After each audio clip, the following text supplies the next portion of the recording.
All right, we're live. Welcome back, gentlemen. We're at episode number 13. I'm joined today by Andrew Tate. How you doing, Andrew?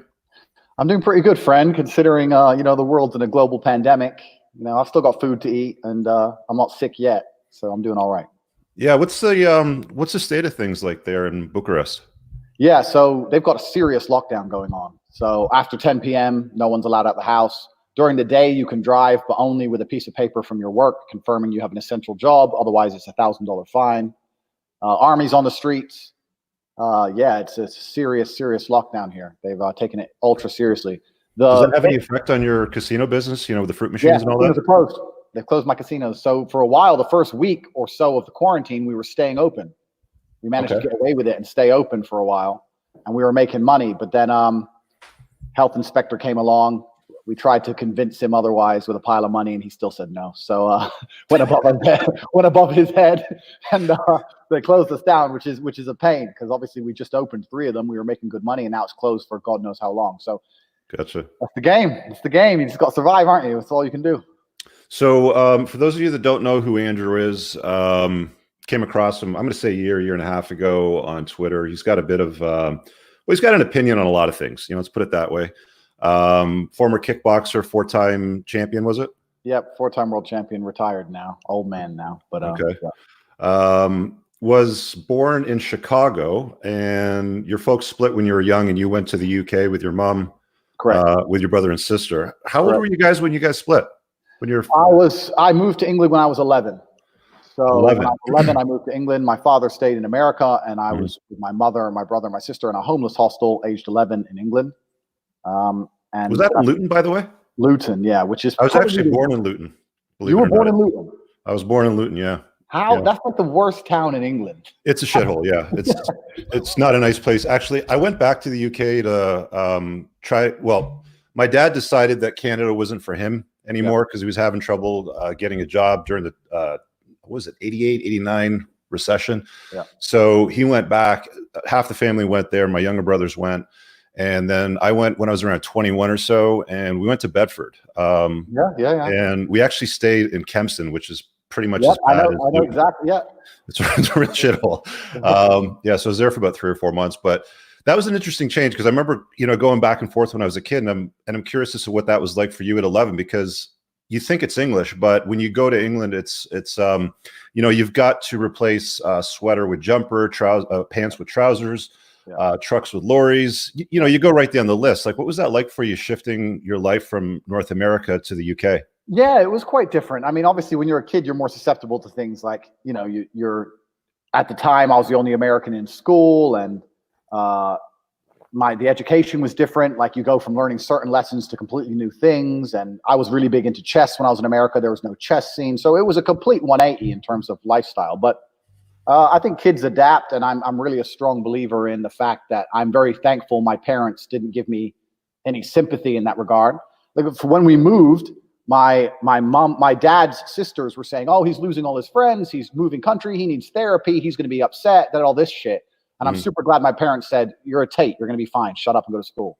And you just get on with it, don't you? 1 week in, you now live in England, and I believe children can be that way if they're trained to be that way. So. For a while, it was kind of weird, but then after a while, you got to go to school and you got to do your things and you just carry on with life. So that's how it was. And in a way, I'm glad I moved. I think when my mother, this is actually quite weird because I'm seen as a conservative, but I was raised in a country with a strong social system and raised in a homeless hostel and all these things. And they say when you're on the dole and everything, yeah. So we were in a homeless hostel at the time. It was the Kosovo crisis. So there was this big house. And it had like 10 rooms, and each family was in a room. So it was our family in one room, and there was 9 other Kosovan families. So I was from the bottom of the socioeconomic ladder in that respect. But yeah, I really do believe whatever doesn't kill you makes you stronger, and I'm super happy for everything that happened in my childhood. I'm 0% like, you can make excuses and be a dickhead, but I don't think it was that hard. I mean, I had food to eat, I had somewhere to sleep, so I'm a kid. What more do you need? That's what it is. What it is. Yeah, there's a good chance you wouldn't have become the man that you are today. Had those circumstances not been imposed on you. Like, you didn't choose them. Yeah absolutely. And adversity is there's no such thing as becoming anything worthwhile without adversity. There's no other way. This is what people don't seem to understand, is that I know it's an age-old adage. I know it's easy to say, whatever doesn't kill you makes you stronger. But adversity is the absolute key ingredient in absolutely anything that regards success. You want a six-pack, there's adversity in the way. You want to be a world champion, there's adversity in the way. You want money, there's adversity in the way. The sooner you become accustomed to adversity and you no longer become adverse to the idea of it and the stress of it, the sooner as a person you can say, okay, fuck it, let's go. And you become tolerant, then the better you're going to be as a person. So when I have children, the number one thing I'm going to ensure is that there's as much adversity as possible in my son's life. Even if he has a comfortable life. I've got money now, but his ass is not going to have shit. Because he's going to be working one way or another. He's going to be struggling because I know that's how things are forged. They're forged in fire, and there's no other way to do it. So, yeah, absolutely. I'm glad that everything wasn't smooth sailing. Yeah, what's that old saying? It's no pressure and no diamonds. Absolutely. This is the reality of life, and you look at the most durable people in the world, or the most durable countries in the world, the most durable societies. They're not easy societies. No, that's how people survive. So, but today we want an easy society. I want to talk about that more towards the end, but I want to kind of stay in your childhood for a little bit as we kind of move through your life. Because I mean, like the whole point of this playlist is really we're talking about playing to win in life, not playing not to lose. And I try to look for people that are interesting, that have opinions. They've obviously done something of importance and impact in their life. And a lot of guys I hear today complaining on social media about how they don't have an upper hand. They don't have a leg up. They were raised in a single mother household. They didn't have a dad around, blah, blah, blah. Insert, victim mindset mentality. So your folks split when you were 11, 12 years old. Why did they split, by the way? So my dad was, I believe I had the greatest dad in the world, but he was a part-time dad in regard to the fact that I saw him, even when we lived together, I saw him maybe once a week. I believe, and as much as this is contrary to the manosphere and stuff, I believe a father can be a fantastic father one day a week. I believe a mother's job is the sustenance, the food, the basic shit. But the mindset installation is from a man. And I believe that if he's powerful enough and capable enough, he can do that in one day a week. That's how often I saw him, So that was enough for him to do what he did. He was a professional chess player who was constantly traveling the world, drinking, playing chess, fucking girls, doing whatever he wanted to do. And one day my mom had enough of it, so she wanted to go back to where she was from. She was originally from England. They moved there together. They split up. She wanted to go back to England. So that was it. And I went with her. So my dad didn't at any point, there was no big battle. There was no big fight. There was no custody or nothing. He said, you're the oldest man. You got to look after her. You have to go. Go. And I'll see you when I see you. And it is what it was. So did you see him much when you guys went over to the UK? Once a year, once every couple of years maybe. But we spoke all the time. We spoke all the time. Up until his death, we spoke every single day. And like I said, I truly believe that a man's presence can be felt in many forms. I always felt like I had a father. I always felt like I was learning. I always felt like I had guidance. This whole idea that I need to be with my kid every day or he doesn't have a dad, I think that's complete bullshit. And it also depends on how good you are as a dad. I mean, my dad had such a presence. If when we were living in England and he lived in America, if my mom said, I'll tell your dad, I'd still be scared. Well, the guy was on the other side of the ocean, and I'd be like, whoa, okay, I'm going to be good because I know in 7 months he's going to turn up. And that's like God above. Like, that's how much I respected him. So he still had his influence and did his job remotely. And I believe a lot of fathers can do that if they're capable enough. Yeah. So what were your teen years like without your dad being around that much? Like, did your mom find another guy? Did she bring a stepfather into the house? Did she just stay single the entire time? Like, yeah, she stayed single. She didn't really. My mom is one of them kind of old fashioned kind of women. There was no other real stepdads around or anything like that. She stayed single. I from a young age, because my father was obviously a grandmaster, I had chess in my life for 3 or 4 hours a day from a very young age. So when we moved and I moved to England and there's no chess scene, I lost my chess coach. So the chess disappeared and I found fighting. So I kind of found a lot of male guidance quite quickly because I started fighting nearly instantly. And a fight gym is a fantastic place to cut bullshit out of your life. How old were you when you started that? 15, maybe. 15, I started fighting. And then competing? Like, were you around the same age or did you start to learn the craft from 15? Yeah, so I started when I was 15 and my first fight was when I was 17. Sorry, say that again. You cut out. I started when I was 15. My first fight was when I was 17. 17. Okay. Yeah, 17 was my first fight, and I was with that fight gym all the way to the end. So I always had like strong male guidance around me, strong male energy.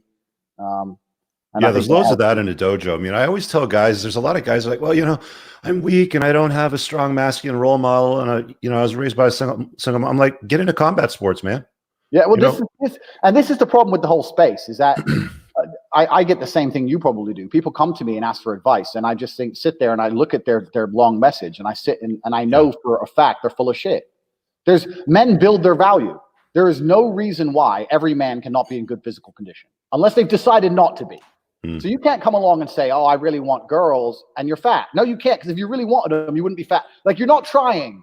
And there's no hacks in life. You're not going to hack your way to the top of anything. Maybe you'll win the lottery or something. You know, there's the odd rapper who's a complete moron with a low IQ who becomes a multimillionaire. That's fine. But for most of us, there's a grind involved, and there's no easy way to the top. So completely agree. There's no reason why every single man couldn't go to a fight gym, and that's going to teach you more about life. Getting punched in the face will teach you plenty about life. It'll teach you about cause and effect. No, I agree, man. There's a lot of people that have never been punched in the face. I said the other day on Twitter, half these guys, like half these Muppets on there that are running their mouth have never been punched in the face. They'd never say half the things they say right to your face. Absolute, completely true. And that's why Twitter is what Twitter is. And this is why liberals love it so much, because they get the balls to finally have an opinion. But in the real world, you know, people, especially as a man, this is the fundamental truth about being a man. Up until very, very recent history, if you weren't capable of violence, you weren't even allowed an opinion. I tweeted yesterday, who gives a fuck what you think? You can't fight. And it's semi-sarcastic because we live in a civilized society. But in another way, it's not. Like, if I say 2 + 2 is 5, and I'm prepared to fuck you up, am I wrong? Like, you know, there becomes a point when it's the bottom line of the human existence, isn't it? It's always been a constant, and being comfortable with it is never going to be a bad thing. So, yeah, men, absolutely. There's plenty of male guidance out there if they really want it. And I was raised as a single mother, like there we go, single mother, homeless, blah, blah, blah. I have every excuse to be a delinquent or an idiot or broke or soy or whatever. And I understood the world enough from a young age to know, no, I don't want to be that way. So, how did you figure that out? Like, what was the influence for you? Like, most people will default to sulk, and I get a feeling it's more like a function of society today, just the way that we've been. I mean, people have been bred to rely on the state, to sulk, to have a victim mindset, because they think that they'll get what they want by whining. But why did you lean more into, let's go do some work, let's learn combat sports? If chess is not available, you know, for me to compete in, I'm going to go do this instead. Like, why not just sit around and pick your nose and cry? Yeah, I mean, I had a lot of important lessons from my dad in the days I lived with him. But one of the things he was very, very good at, he had a few fundamental themes throughout our when we lived together throughout my childhood, and one of them was about excuses. So if I lost a chess game, for example, there was a chess tournament. It was 7 hours drive. We drove 7 hours. We stayed up all night. I stayed up with him. I played chess in the morning. I lost. I only had 2 hours sleep. And when I lost, I said, "Oh, because I was tired." And my dad made a very big point of saying, "Look, it doesn't matter if you were tired. Your excuse has fucking nothing to do with the win or the loss next to your name. You've lost now. No one's going to say he lost, but he was tired. They're going to say you lost." And this is the truth about excuses in general. Any excuse you can fabricate. Nobody cares. The universe doesn't care. Did you win or did you lose? Life is binary. Did you survive or not? If you come at me and say, "Oh, I'm fat because X, Y, Z," the girl in the club isn't going to be like, "Oh, well, he's out of shape, but it's okay because X, Y, Z." You're just fat. It's binary. Life's binary. So you have to make a conscious decision. Excuses don't exist. They don't have any weight. They don't matter to anyone else. So why should they matter to you? And as soon as you realize that all that matters is the result, and you have to be binary about your decisions, then you're going to start throwing all that crap away. And I understood that from a very, very young age. So even when I was a teenager in England and I decided I wanted to be successful, I didn't sit and go, "I want to be successful, but I'm in a single room in a homeless hostel, single mother." I just knew I wanted to be successful. People are either going to view me successful or not. They're not going to care about anything else. So if they're not going to care, I didn't care. It didn't enter my mind at any point. I didn't let it cloud my vision, if that makes sense. It never entered my mind. This is my situation. This is my scenario. So I have to do what I can do, and that was it. I want to switch gears for a bit. Talk about cars, bikes, that kind of stuff, because there's not many people out there that I can have these sorts of conversations with. It's so weird to me today as an adult, because I remember sitting at the bus stop as a broke 15, 16-year-old looking at, you know, like nice cars drive by, waiting to catch the bus to go to work, thinking to myself, you know, that's going to be me driving that car one day. And today, as an adult, there's not a lot of guys that like cars for some reason. I don't get it. I mean, there's very small niche communities, and they'll throw all kinds of money at it. You've got how many supercars you have? I think you said the other day something like $2 million worth of cars sitting in your front driveway. Yeah, $2 million worth of cars. And it's actually interesting you say that, because I was exactly the same. When I used to see fast cars when I was young, it used to ruin my day. It used to make me angry. Yeah, me too. I'd be walking to college and I'd see a Ferrari and I'd be like, how does he have 300 grand for a car? I haven't got $30 in my pocket. That's all my money in the world. Like, Yeah. I felt like there was a whole reality to the matrix that I was missing. There's some kind of hack. Because even then, at age 15, I remember this story very specifically. I'm walking to college, me and three of my friends. We see a Ferrari. I look it up. I find out how much it costs. And even then, I'm saying to my mom when I got home, if you work a good job, like, how much do you make a month? She's like, oh, maybe make 3,000, 4,000. I'm like, that still won't buy that car. Like, how did this guy get that car? It didn't make sense in my mind. Yeah. And there's a whole reality to the matrix that bothered me for a long time. And I think that's one of the key elements to things like success in cars and stuff. If you really want it, you'll find a way to get it. And if you don't really want it, you're not. You'll find an excuse. Yeah, you think an excuse. And I think a lot of the reason people don't like cars is, well, they'd love cars if they could buy one, but they'd rather pretend they don't like them because they don't believe they're ever going to be able to afford one. There's a real loser mindset that shows up a lot. I noticed, like, there's this car club that I'm a member of, and we go for these drives, right? We always have these organized drives. We meet up in the morning, we go for a drive, right? So there's like, can be anywhere from 50 to 85 exotic supercars, you know, like even like M cars, AMG cars, stuff like that. And we'll go and meet, we'll have lunch. And there's always like people coming out to look at the cars in the parking lot. And I remember sitting in my car one time and there was this mom with her 2 or 3 young boys and are walking around and like, what do these guys do? Where do they get these cars from? And she's like, oh, these are just rich people showing off. You don't want to be like this sort of thing. Yeah. And they send the wrong messaging. And like, it really bugs me. That's literally one of the few things that irk me is when I hear people say, just quit. It's not worth competing, just quit. And you know what? That's fine. Because in life, there's people that will compete and there's people that will quit and are just, you know, more or less cogs in the wheel. Yeah. Your passion for cars started when you were younger. I mean, you see these things, you see a Ferrari.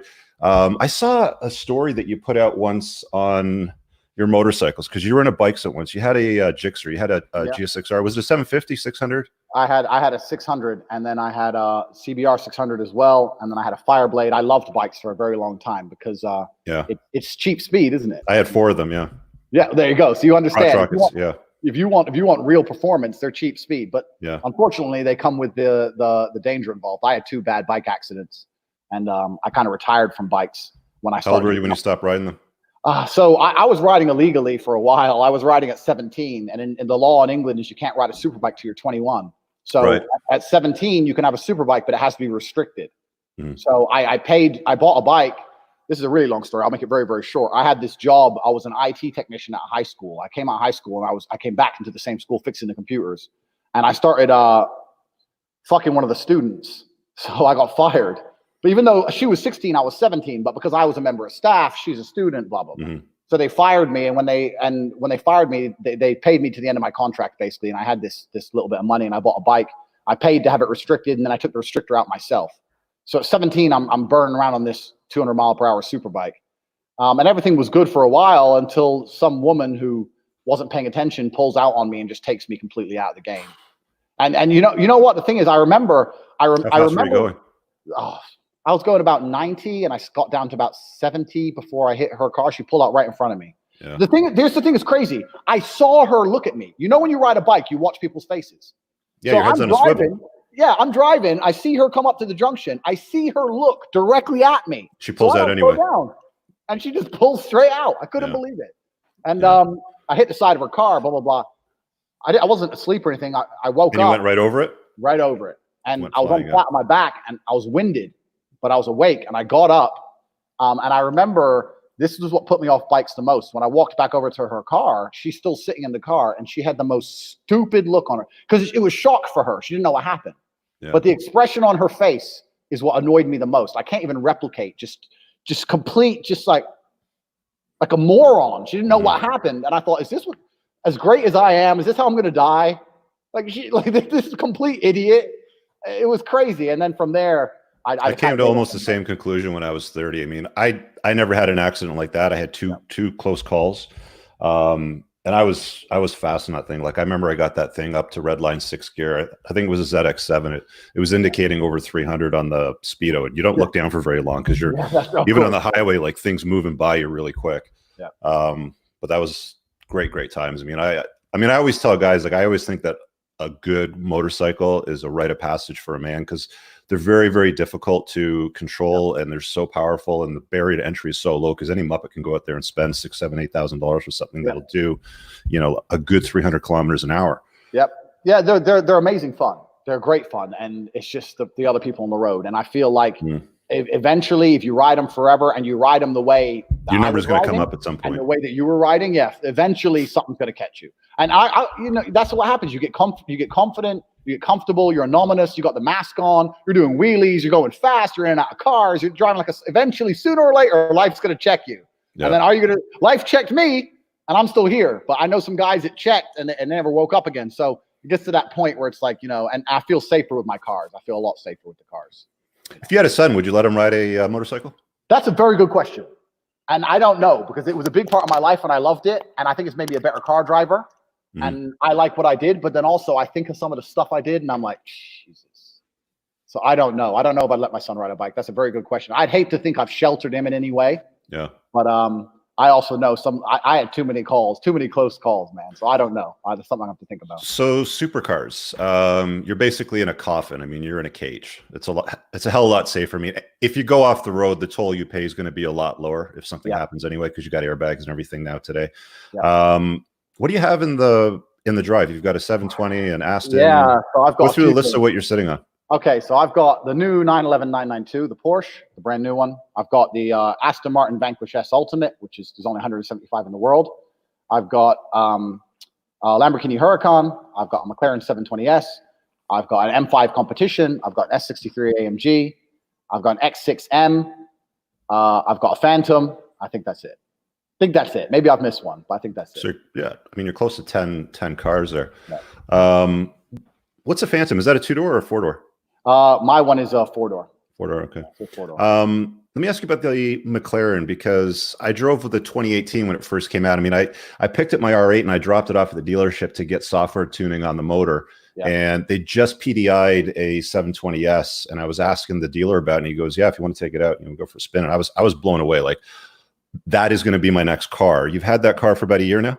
Yeah, those okay. So McLarens are basically like the crazy girl you shouldn't be going out with. That's what they are. Because they're beautiful, but they're trouble. Like I always, and it's not just me. Everyone I know, you have little warning lights, engine lights, stupid lights for no reason. It's not a big thing, but that's always a problem with reliability. And has it been in the shop much? Like, do you have a McLaren dealership in Bucharest, or do you have to ship it out? I got ship it to Germany, bro. You have to ship it for service? Yeah, three countries away. And those warning lights come on often. Yeah, I mean, I've developed a little system. Anyone who's out here with a McLaren will know exactly what I'm talking about. But if you get in the car and you press the start button without holding the brake, it turns the computer on first. And then I wait 10 seconds for the computer to turn on. And then I start the car, and that actually avoids most of the problems. And I will get a warning light maybe twice a year. And it's a warning light for no reason. Yeah. It doesn't affect the performance of the car. It just annoys me. So I have to ship it to Germany to get rid of it. But that car is incredibly fast. Yeah. It's incredible. It will smoke a Lamborghini. It will kill a Lamborghini. It will kill an R1. I've raced everything you can think of. It just smokes everything.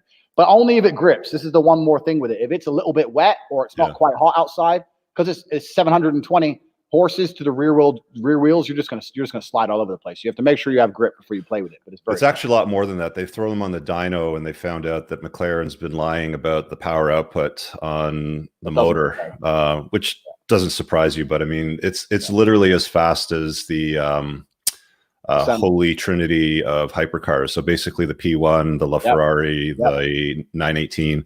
I was actually in the UK a couple of years ago in the spring at Bruntingthorpe. There was an event that somebody put together with the holy trinity of hypercars, and it was a 200-mile-an-hour challenge. So we had to drive these cars. Well, not had to, like it was a fucking liability or anything, but we had the opportunity to drive these cars down the airstrip. And the only car that had enough power to punch through 200 in a headwind with the length of the runway was the LaFerrari. So everything below that, there was an Aventador SV, a couple other McLarens, a few Porsche Turbo S's, another Lambo something other. I can't remember what the hell it was, but the P1 actually caught fire that day. The guy that lent the cars, McLaren, it caught fire, and I didn't get my chance to drive that car down the strip, but I took the LaFerrari down, and that thing was like, normal cars, when you floor it on the highway, for those of you that aren't, like, if you get in a regular car, like a Honda, a Hyundai or something like that, and you get in the highway and you put your foot down, it'll build up a little bit of speed. But when you get into a proper, powerful, like 700 plus horsepower car that's got aerodynamics and it's built right, it just like it doesn't stop pulling. Yep. Like you're sitting there doing 180, 190, 195, and you're looking at the speed, and it's like, it just doesn't stop. You'll pull all the way to the top. Yeah. It's like your limitation is the amount of road that you have, or if there's any cars in front of you, and that's how fun. brave you are. Exactly. Yeah, and that's fun. The 720 will pull all the way to 300 kilometers an hour without even a break. And the power in the 720 is amazing. But this is the one thing I'll say about it is that I'd never recommend it to someone as their first supercar because of the headache and because of how dangerous it is. A McLaren will let you crash. So, like, for example, my Lamborghini Huracan is so well built. It's so easy to drive. It's 4-wheel drive. If you keep it out of race, a girl could drive it. Like, it's like the Honda Civic of supercars. They're very reliable too. It's easy, very reliable. It's easy. It's beautiful. Makes noise. It ticks every box. And off the line, except for the doors. Yeah. It's missing the doors. Exactly, that's true. But off the line, it can even beat the McLaren because it's got that 4-wheel drive system. Yeah. But once you're rolling, if it's a rolling start from, let's say, 20 miles an hour, the McLaren will just kill it, destroy it. That car is so fast, it's unbelievable. Have you had any mechanical issues with the 720? No, I just get these stupid lights and they say something's wrong and nothing's wrong and they reset it and that's it. And then my Huracan's been perfect. My Porsche is Porsche, isn't it? The thing is with Porsche is they're such great cars and they're such value for money, but no one cares. Yeah. No one cares, bro. You can be in a 992 Turbo S, brand new one. It's nothing. You park that next to a Lambo or a McLaren, it's invisible. Yeah, it is. True. It's true. And it's a shame about them because I like them as cars, but they just don't have that factor or that show-off factor, Have you ever driven one on a track? I don't like the 911s because the engine's so far back. I mean, if you don't get your braking out of the way before you come into a bend, it's going to pendulum around and it throws you off the track and you're in the rhubarb before you know it. Yep. Are the new ones more balanced in this sense, or because the motor mounts kind of shift the weight a little bit? Yeah, it does. It does certainly feel better, the new one. But the best handling car I have of all of them is the Huracan. The Huracan super surprises me. If I were to race the 720 in a Huracan on a really windy track, the Huracan might take it. It really grips like anything, not like nothing. I don't know what they've done to that car, but it really is incredible. And this is the thing. People say to me, "Why do you have so many cars?" And it's like there's so many subtle differences in all of them. This is my justification. My mom is like, "What are you doing? Another car?" I'm like, "No, but they're different. They're all a little bit different. It's like having a blonde and a brunette. You want to mix it up a little bit." So it keeps driving fun when I have all these cars. And yeah, they're expensive, and but it's a hobby, isn't it? It's something I enjoy to do. And since I've retired from fighting, I have to find one way to get some adrenaline, and McLaren 720 will do it. So yeah, it'll definitely wake you up. What was I going to ask you about the car situation? So the problem with supercars that I find, especially McLarens, right? Like the MP412C. Yep. I did a video on my channel a long time ago, around 2015 or so, when the 12C had just come out. I think it was 2013 had just come out. Yep. And a friend of mine had one. We took it out for a drive. Brilliant car, 350,000 Canadian dollars. I think it cost them, maybe a little bit more. Yep. You can buy those now for 120 grand Canadian. Yep. They sink like a rock. And most of the cars you have, like a regular Huracan, it's not limited production. It's not a Performante. Yep. 720, it's not an LT, for example. Yep. They don't hold their value very well. So my question to you is, why have 7 or 8 supercars that tank in value? Why not limit it down to 3 or 4 that are more limited production, like a GT2 RS or like an LT version of a McLaren or like a Performante version of a Huracan? No, it makes a lot of sense. Makes a lot of sense. So with all my cars, there's always some kind of scenario where I end up getting a fantastic deal. So I can even tell you the story behind my McLaren. So I have all my cars are British plated, even though I live in Romania. So all my cars. I noticed that. So my wheel's on the wrong side. So, which annoys everyone but me. I'm used to it, so it doesn't bother me. So all my cars are British plated, and one of the reasons for that is because I have a very good friend who works recovery for a leasing company. So people lease these cars and they can't afford them anymore, and then the leasing company takes them back, and then the leasing company wants to get rid of them. Okay. So I can give you an example with my McLaren. My McLaren was bought brand new for £280,000. So that's like 350,000 euro. 4,000 miles later, I got it for 175,000 pounds. So I saved 105,000 pounds for 3,000 miles. So it was like a lease or a finance repossession. They just couldn't afford it. Yeah, so they repossessed it, and then they're looking for someone who has the cash sitting around, which is rare. Not many people have 170 grand cash. But I had it, so I say I saved so much money. So with a lot of my cars, I saved a lot of money. I mean, the Aston will keep money because it's limited production. Yeah. So I find ways to save money on them, and also what I find is, not that this justifies my stupid habit at all, but because I have so many, I don't really put many miles on them because I have so many to drive. So even across a year, even if I drive every day, because I have 9, they don't really put too much mileage on them, et cetera, et cetera. So, I mean, I know I'm always going to lose some money on them, but I really don't approach them that way. I buy them and I enjoy them. I don't think about resale values and stuff. I'm just like, whatever, it is what it is. As soon as, in my mind, the money's gone. Whatever I get for it when I sell it, good. But in my mind, the money's gone, and I just buy it to enjoy it. And you live once, man. I want to die with no money in my pocket. I'm not really one of them family legacy kind of people. I was raised poor, and I'm happy I was raised poor, and I want my sons to be raised poor. So every penny I get, I'm going to blow. So you better give it to me, and I'm going to spend it. Like, my dad died with $12, and I'm going to die with $11, and that I'm happy to go that way. So that's how it's going to be. What do you think of the new 720 LT? What is the 765? 765. Yeah. Have you seen the specs on that? Yeah, bro. Sexy. Even the 720 is, I don't feel like I've mastered it yet. So I don't need to buy a new one yet. I feel like there's still more in that car I've not yet experienced. It's so fast. So yeah, maybe, one will get repossessed. They'll offer it to me a little bit cheap, and we'll see what happens. We'll see. Hold on to that. Okay, let's go back to fighting. When did you start to compete in kickboxing, or was it MMA? Because I saw something on your Wikipedia page that you've been involved in MMA and kickboxing, but it looks like you've relied mostly on kickboxing. Yeah. So my first ever fight was an MMA fight. I've had 6 MMA fights, but just by the way my career progressed, I was offered more money to kickbox.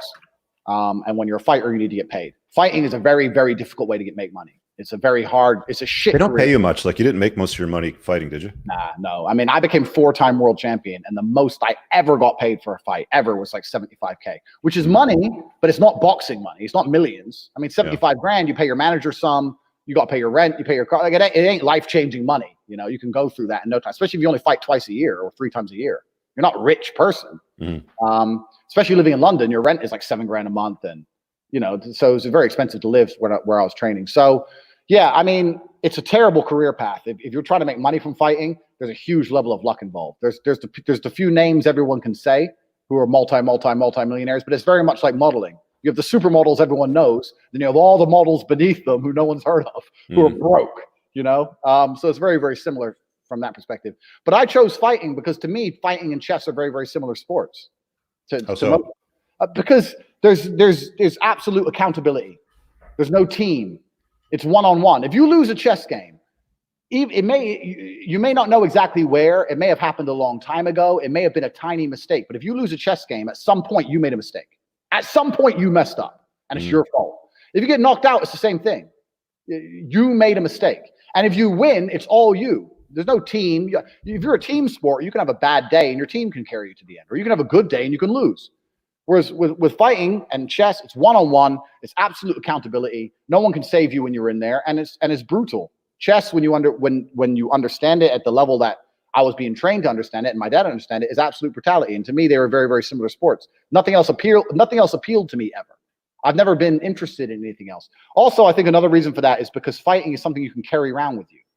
If you go and learn to fight, you have it. If you go and learn to play football, as soon as you don't have a ball at a field, what do you have? Nothing. Yeah, so I felt like you're learning a skill, Did you ever gravitate towards team sports? I mean, there's not a lot of guys out there that lean more on one-on-one sort of competition. I mean, I played soccer when I was a kid, football for those in the UK, but never really got into things like hockey here or other team sports. I mean, I played a little bit of volleyball on the beach just for fun to get in the sun, but I've always preferred one-on-one competition. Like, I used to watch motorcycle racing a lot. I used to watch some competitive, racing on TV, but I just get bored sitting around watching other people chase excellence. Yeah, did you ever have an interest in team sports or watching people play team sports? I can say this so honestly, I've never watched. I mean, if there's a real big fight on, like Tyson Fury or something, I might stay up if I'm not too tired, but I've never watched sports. I've never been interested in sports. Even kickboxing, the sport I was a world champion. If I wasn't fighting the guy, I didn't care. I would never watch anyone else. I am absolutely and utterly selfish from that regard. And I think that the best thing you can be as a man is selfish and self-driven. I don't think that's going to ever harm you in any way. I say to people all the time, because nonstop people come at me for my ego and insult me and I try to explain to them, it serves me well. If I wake up every day and think I'm something special and I'm gonna go out and I'm gonna prove it to people, then it's gonna give me a good life. So, I'm uninterested in what other people do. Like I know Ronaldo's good at whatever he does, and is that his name, Ronaldo? Whatever. He's a good football player. He gets paid a bunch of money. He's good. Whatever. I don't care. He doesn't pay my rent. Like I'm so uninterested, and I know it's obviously that's kind of counterproductive because as a professional, I relied on people caring about me fighting. Yeah. That's the way it's always going to be. But I think if someone were to come to me as a man and say, look, I want to be the man, I'll say, you better stop caring about anyone but yourself then. I always find it strange when people wear jerseys with the name of another man on their back. Yeah, it's a very cheap attempt at individuality and success and achievement. But this is the thing. It's a hack for them to try and feel like they've done something. Yes, my team won. My team won. What did you do, dude? You sat there watching, eating your Cheetos. If you got coronavirus, and you sent a message to that team and said you need $500 for a ventilator, they wouldn't even reply to you. Yeah. Like where it doesn't make sense. But I think these guys know that on some level, but it's just a nice, easy way for them to feel happy with themselves without too much work and too much effort put in. And this is what it all comes down to. At the end of the day, you're either motivated to do something excellent or you're not. And motivation is something which most people lack. And a lot of people, especially in Twitter and this side of Twitter and stuff, they all talk about it. And 99% of them are absolutely full of, don't want to swear, full of lies. Full of it, yeah. You talked about ego and the placement of it. So what was the origin of ego for you? Like, where did you start noticing where people like, Andrew, you need to calm it down, be a little more humble? Like, when did people start telling you that? At what point, and where do you think that came from? So when I was a kid and I was a chess player and I was winning, started early. My dad always encouraged me to brag. Yeah. So yeah, you won. Go brag. Tell him you won. Like this is the real world. You won. Only losers are going to be upset when winners talk. Yeah. This is how it goes. And there's obviously social norms. I'm not saying go through life and be completely unlikable. But if you wake up every day and you look in the mirror and say, you know what? I've looked around at what I see, and I'm up there.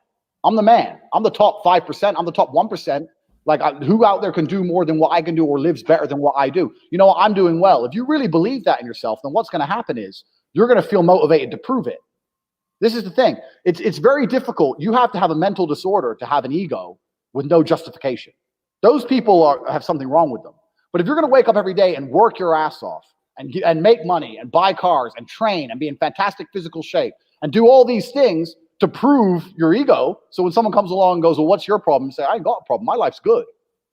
Then you're going to have a very fantastic life. Why would you train or work hard if you don't have an ego? If you don't have an ego and you're not all about me and what I am and who I am, why would you even care? People without ego are the lazy people. Oh, I'm fat, but I don't care. I don't have a nice car. I don't care. I love myself way too much to be broke or fat because I'm me. So my ego is the absolute motivator. If someone comes along and goes, I have no motivation, then you have to say, okay, you're very, very happy being average. Why is that? Because if you change your mindset, you'll work.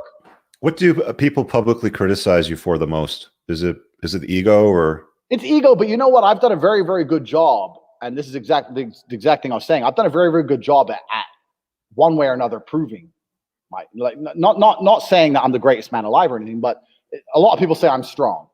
But they say they're strong. Well, where's your proof? Or like that I can say I've done well now. By this point in my life, I have accolades I can draw up. I can say, well, I've done this, I've done this, I've done this, I've done this, I've done this, and that's all down. That was all ego driven. Mm-hmm. There's no other reason to get in a ring and risk your life to fight some other psycho from the other side of the world besides ego. Like, why else are you going to do it? Money? Mm. I didn't get paid for most of my fights. I got paid pennies if you compare what I was doing. I saw 5 people die. I put a guy in a wheelchair for life. Like, what? This is not a joke. Like, you're not going to get in the cage and risk getting hurt forever unless you have an ego. This is the whole drive behind the whole thing. You said you could beat me. You think you can beat me? Okay, time and date. Like, this and a sanctioned fight is the only time you could put somebody in a wheelchair and suffer no consequences legally, absolutely, right? Zero consequences. Mm. Because before the fight, you sign your life away. Right? Every time you sign a piece of paper. Yeah, I was going to say you have to sign a waiver. Yeah. Yep, sign a waiver. It doesn't matter what happens to me. Doesn't matter if the medic doesn't turn up on time. Doesn't matter if I die. Doesn't matter. It's my fault and I want to be here. Sign here. So it is what it is. I saw a humble side of you once on a video. It was your fight that you did recently, last couple of months in Romania, where you kicked the guy in the face in the first minute and he went down. Yeah. And you went and sat down with your mates afterwards and you said, I was actually scared walking in there. I wasn't sure what was going to go down. Like I wasn't that comfortable. I wasn't that confident is what I picked up on. So, I mean, you have an opportunity to have a strong, well-placed ego. Yep. And there's a lot of people out on social media that have a misplaced ego. I'm not going to name names, but there's really a lot of idiots out there that have done nothing with their lives, don't have a pot to piss in or a window to throw it out of, that walk around swinging it like they're king of the world, and they're nothing. Yep. Right. But here you have a guy that's competed. He's won. He's obviously made bank. One of the questions a lot of people ask me is, they'll be like, hey, that guy, Andrew Tate, you think he's full of it? You think he leases his cars? Do you think he actually has the money that he has? And I don't know you personally. This is the first time we've ever spoken one-on-one, right? I don't think we've even exchanged that much on Twitter. No. But my response is, well, clearly he has a cars. He's paid for them, right? Yep. You can tell by his lifestyle that he's sorted. Yep. And he's a kickboxing champion. So you have to give him that much at least. Yep. Does your ego rub people the wrong way? Probably.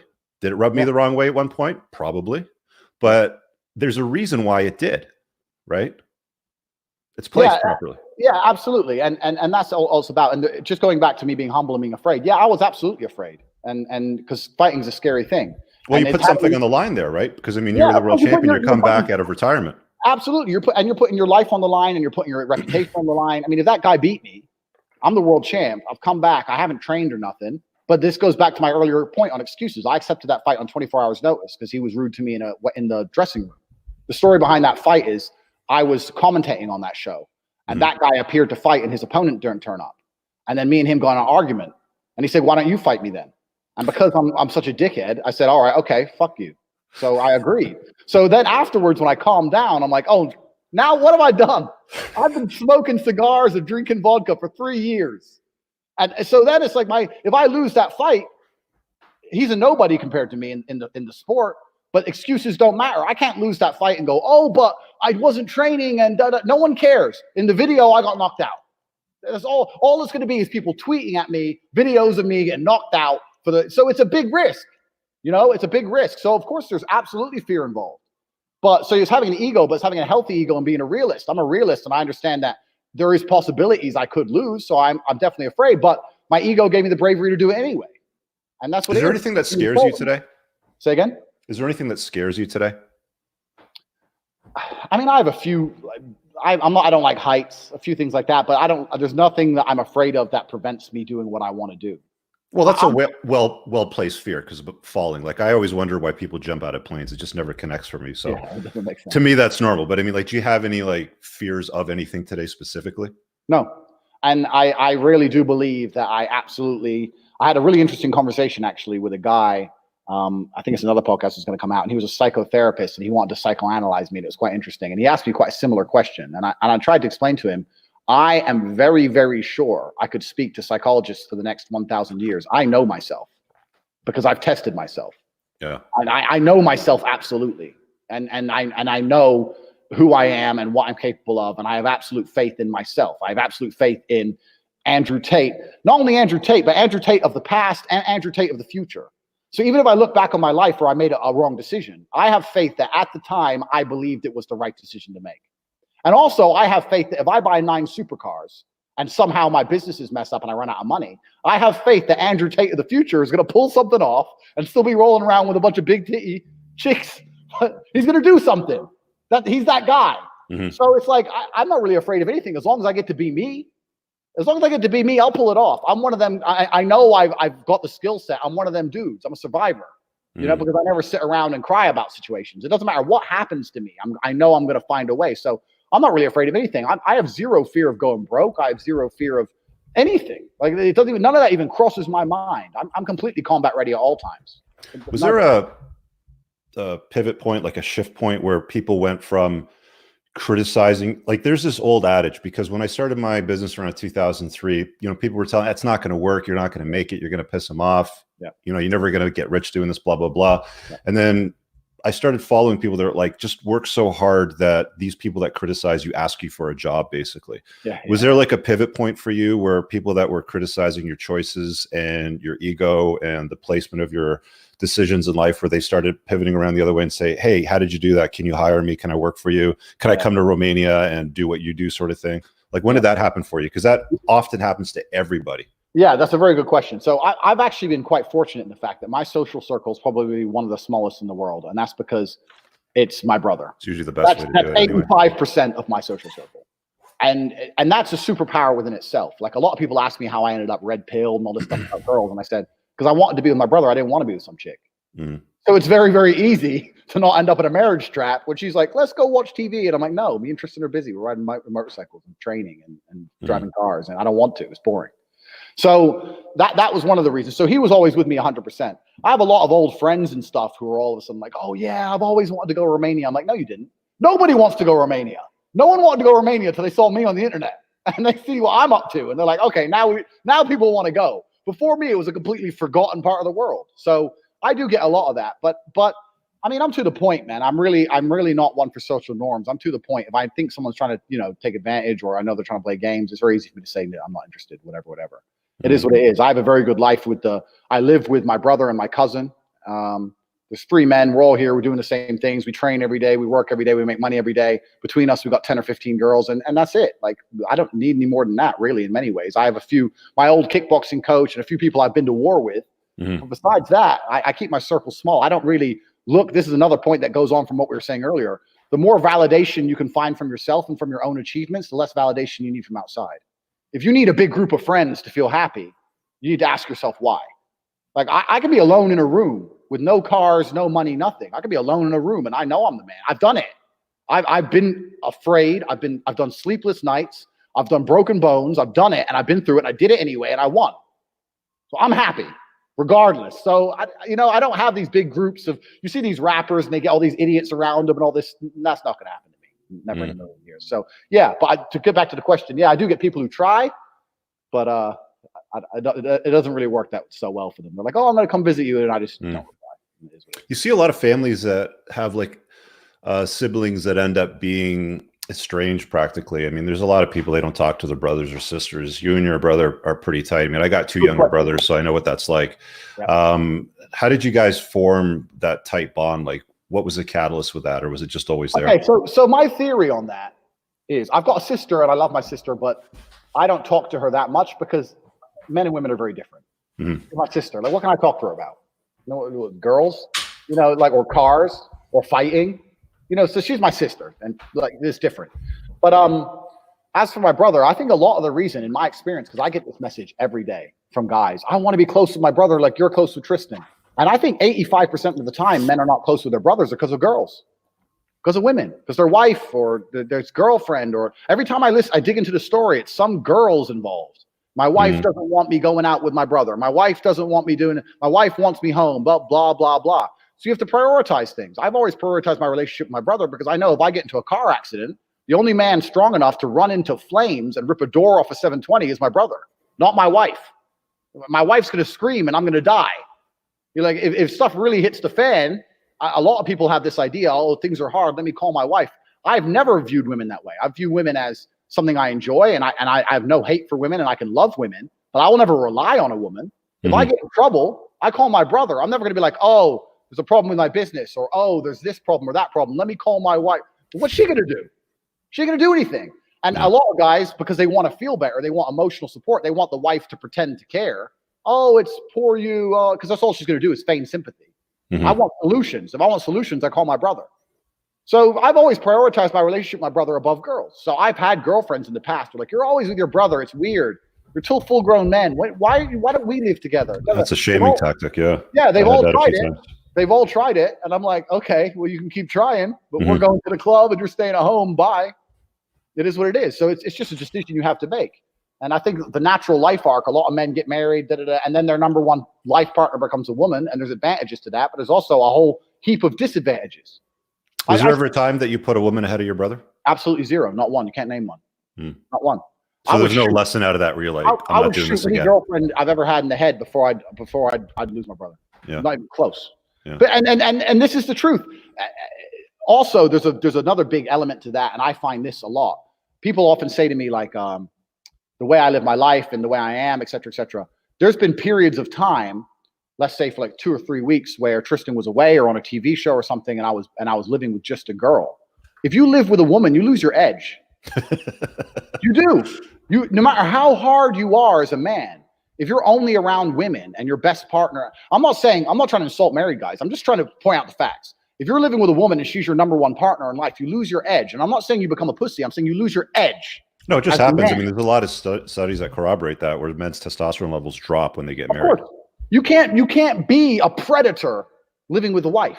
But if it's you, your brother, and your cousin, you wake up every day, you lift a bunch of weights, you fight, you train. Okay, now we're making money. Let's jump in the cars, bang, let's hit the club. Boom, boom. You keep this level of a predatory instinct around you when you're living with men. So even the women I have in my life now are very understanding of the fact that there's time I'm with girls, and there's also at the time I'm with men. I'm with guys because I don't feel comfortable. If I'm only with a girl all the time, you just start to soften to avoid arguments or whatever. You lay in bed longer or you watch TV. You do all this stupid crap. And a lot of that is just girls getting in your head. If you're living with men and they're all competitive men and you're trying to compete with them, you're going to be the best version of yourself.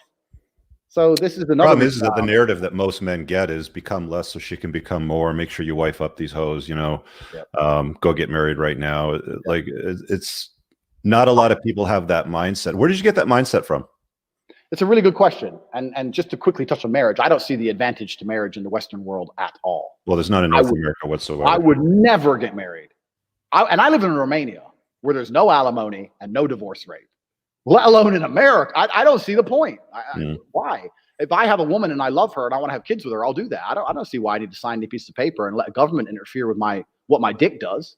Well, the problem is even if you don't, the state still enforces family law on you in North America. You don't have any choice. It's crazy. It's crazy. Right? So it's very, very difficult in the West. That's for sure. So even I don't have the answers. I don't know. It's very difficult. But yeah, for a very long time, I think the fact that I started fighting so young and I took it so seriously made me very, very aware of the fact that I have to be a selfish person. Like I've had girlfriends my whole life, but when you're training for a fight and in 3 days you're going to fight some psycho from Dagestan, and your girlfriend wants to complain because you don't feel like going to the movies, you're going to very quickly be like, okay, you have to go. You're going to become ruthless because you see to that, you're going to lose. Yeah. So fear of fighting kept me very, very realistic with my expectations from women. You're going to be quiet now, or you're going to cook, or you're going to leave me alone, or you can't be around me right now. I've got big problems to deal with. I've got stress. I want to be with my brother. We have to train. We were going to run a marathon. What have you done? Nothing. Just be quiet. So I've always kind of been that way, and fighting red pilled me to some regard. And yeah, the fact that me and Tristan we're in a homeless hostel from an early age, these little things all add up, and we just have this relationship where we've always worked together. If you put 2 or 3 full-grown men in the same room with the same goal, you'd be amazed what gets done. You'd be amazed if you take 2 or 3 men and they all wake up in the same place and they say, you know what, we're going to get strong, and I'm going to be stronger than you. And the other one goes, no, I'm going to be stronger than you. So all right, then let's go. You give that a year. Feeling's good. Yeah, you give that a year and you see some strong men. Maybe you're not the strongest of the 3, but you're certainly stronger than you were when you started. Men are born to compete. This is what we were born to do, and it's been removed from life. There's no competition. And if you start to compete and you brag about it, you upset everybody. Well, welcome to the real world. I love the idea. We'll go into super chat in a second, but I love the idea. I wish I lived with someone who could kick my ass. Every morning I spar these two and I school them. I'm jealous. They're jealous of me. I'm jealous of them. I want someone who can beat me. Like the competitive element is the fire of being a man. This is what's going to make you happy as a man. All the time I get messages. How do I be happy, Tate? I'm like, it's because you're not competing. You're not conquering anything. You're not doing anything. You need to go out and conquer the world. This is what men were meant to do. We're combatants. We're supposed to be out sailing the 7 seas and raiding countries and stealing wenches. And we're not doing none of that. You need to replicate it somehow in your life. No, most guys are sitting around playing video games thinking that's accomplishing the same thing, but it's not. It's not even close to it. It's a cheap imitation. That's what it is. Yeah, it's a very cheap imitation. We got a super chat here. I don't even know what your avatar is. I'm not going to even try to pronounce that. But Tate, you said you want kids. How do you protect your net worth? I'm on my purpose bachelor life at the moment. Fall in or F off. Kids is a different game. How to proceed? Very easy. Recommendation on what is your take? Because you've talked about wanting to have kids. So what is your approach to having kids? Like, how are you going to protect your net worth from her unilaterally changing her mind if things don't go her way and taking the kids and running off or something like that? Like, how would you protect yourself from that? Okay, so I know I have a serious advantage living where I live. In the West, it's much harder. It's much harder. But there's three things I want to say. So firstly is I believe that if you're careful with your mate selection, because there's a lot of bad things said about women in this space. And I know I've had a lot of women who've worked for me, maybe money, whatever. We can get into that in a minute. But there are a lot of good women in the world. There are good women. And I'm not saying that all women are good, but I'm saying if you're man enough, you will find women who respect you for that. And I'm very confident that even today, there's 15 women I could call and have kids with. And well, that's the first thing that you said there is respect you. And most women don't respect the man that they're with. Exactly. Or respect men in general. Exactly. But if you can make a woman respect you, you'll be surprised how quickly they'll change. Mm-hmm. And I know that if you find the right woman and she respects you, even if you are out and you've got other girls, you're doing your thing, whatever, she's going to respect you enough to think, you know what, this man needs to be in the kid's life. Is respect the same as value? Valuing you as a guy?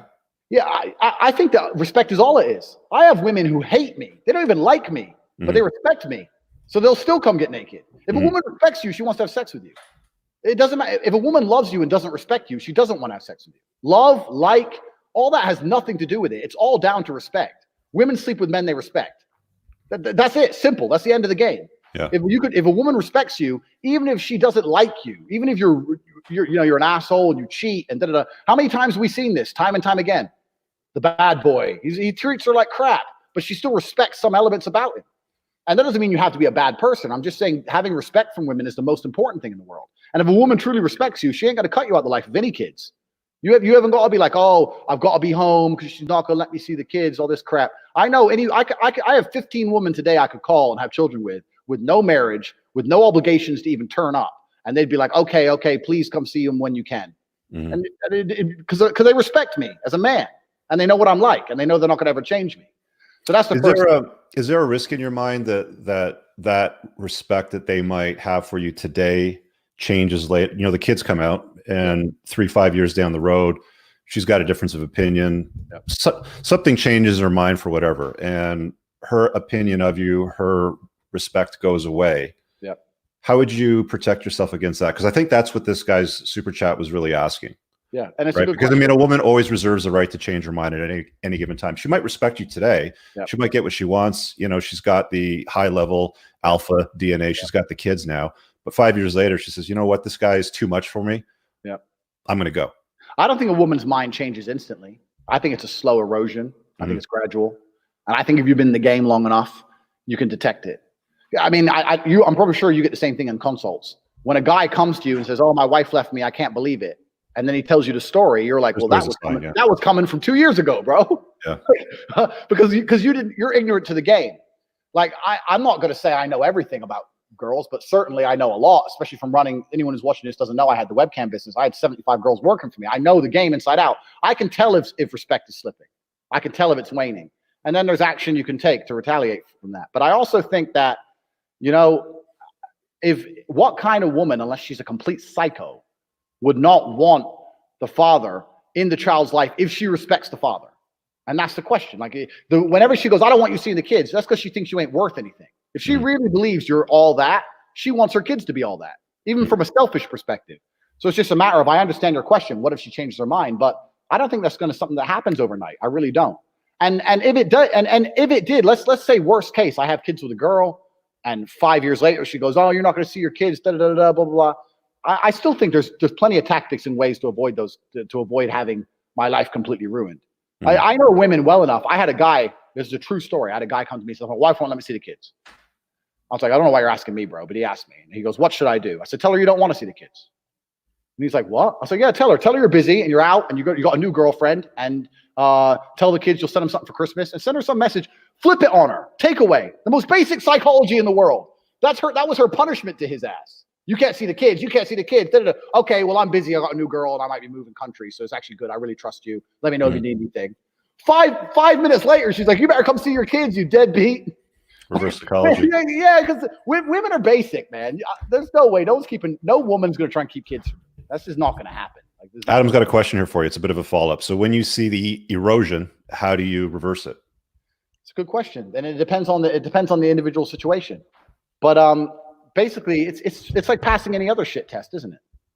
I mean, I'm going to tell you something I know I've learned about women, and it's a truth that no one wants to admit, but it's absolutely the truth. Females live in constant we talk about men competing. Females live in competition. Females live in competition. The easiest way for a woman to respect you is for her to see you with a girl hotter than her. I've had women. Let's say I was living with. That's dread. Girls. That's basically what the manosphere calls dread. When I had my cam business and I had 4 girlfriends, let's say I had a bunch of members of staff. I had 4 girlfriends. We're all sleeping in the same bed. Every single one of those girls would be like, "If you just get rid of the other ones, I promise I'll be perfect. I'll work for no wages. I'll do anything you want. If you just get rid of them." And one time, by complete coincidence, girls quit, or one girl got sick, or whatever. I ended up with this girl, so the other 3 left. Mm-hmm. She was not nearly as nice as when she had the other girls around. Then she has an attitude. Yeah. Because there's no competition now. So you're saying, how do you deal with the erosion? A woman will always respect you if you've got a hotter girl than her. If I had a girlfriend and I had kids, and then she starts going, "You're not seeing these kids," I just have to be with a girl hotter than her, so I'll have new kids. She's got to be ruthless. I'll have new kids with this bitch who's hotter than you. I'm playing these games. I don't play stupid games. Raise them on your own. I give you a penny. You got to be like that. I know it's not easy in the West. But when she sees you with this hotter girl planning a new family, I guarantee she's like, "Bear, come see your kids. Come see your kids. Give me money. Come see your kids." I guarantee it, because she doesn't want to lose the game. Yeah, that's not easy for everybody to do. I mean, especially in the West, because of who you are and what you've achieved, your level of competency, the amount of money that you have, and where you've placed yourself in the world. So you're in an advantage where you've basically put yourself in the top 1%, which is a smart thing to do. There is no easy answer. And this is the question. What's the easy answer? What's the answer when the state is going to destroy you regardless? Well, what's the answer? There is no answer. I mean, you need to find some guy you can trust with your money. If you have a good brother, send him the money, and then, I don't know, you can play all these. Yeah, you can set up your assets in a way. You can set up your assets and stuff, but still, she's always going to have the advantage. She can still go to court and lie and say you intimidated her and take her kids from you. What can you do? I don't know. What can you do? All you have to do is be very, very careful with your selection. I say this all the time as well to guys. Even if you want to be a family man, you need to be a player first, because you need to have a good choice. You need to be very, very careful with your screening and selection. If you sleep with 500 women, the woman you choose for kids is very likely to be a good mother who's not going to play these stupid games. The people who get caught up in these games are guys who can't get any other girl. They get some girl, they see a few warning signs, they ignore them. They ain't getting any other choice, so they stick with her, and they end up with all these problems. If me and you go to buy a supercar and the engine light's on, we don't buy it. These dudes can't buy anything else. So they take the car and then they're like, "Oh no, there's problems later down the line." Well, you should have seen it coming. You have to have options. The people who are going to have the happiest family lives are players, because they're going to live with multiple women, or you have it limited down to I've got 1 or 2. I've got 2.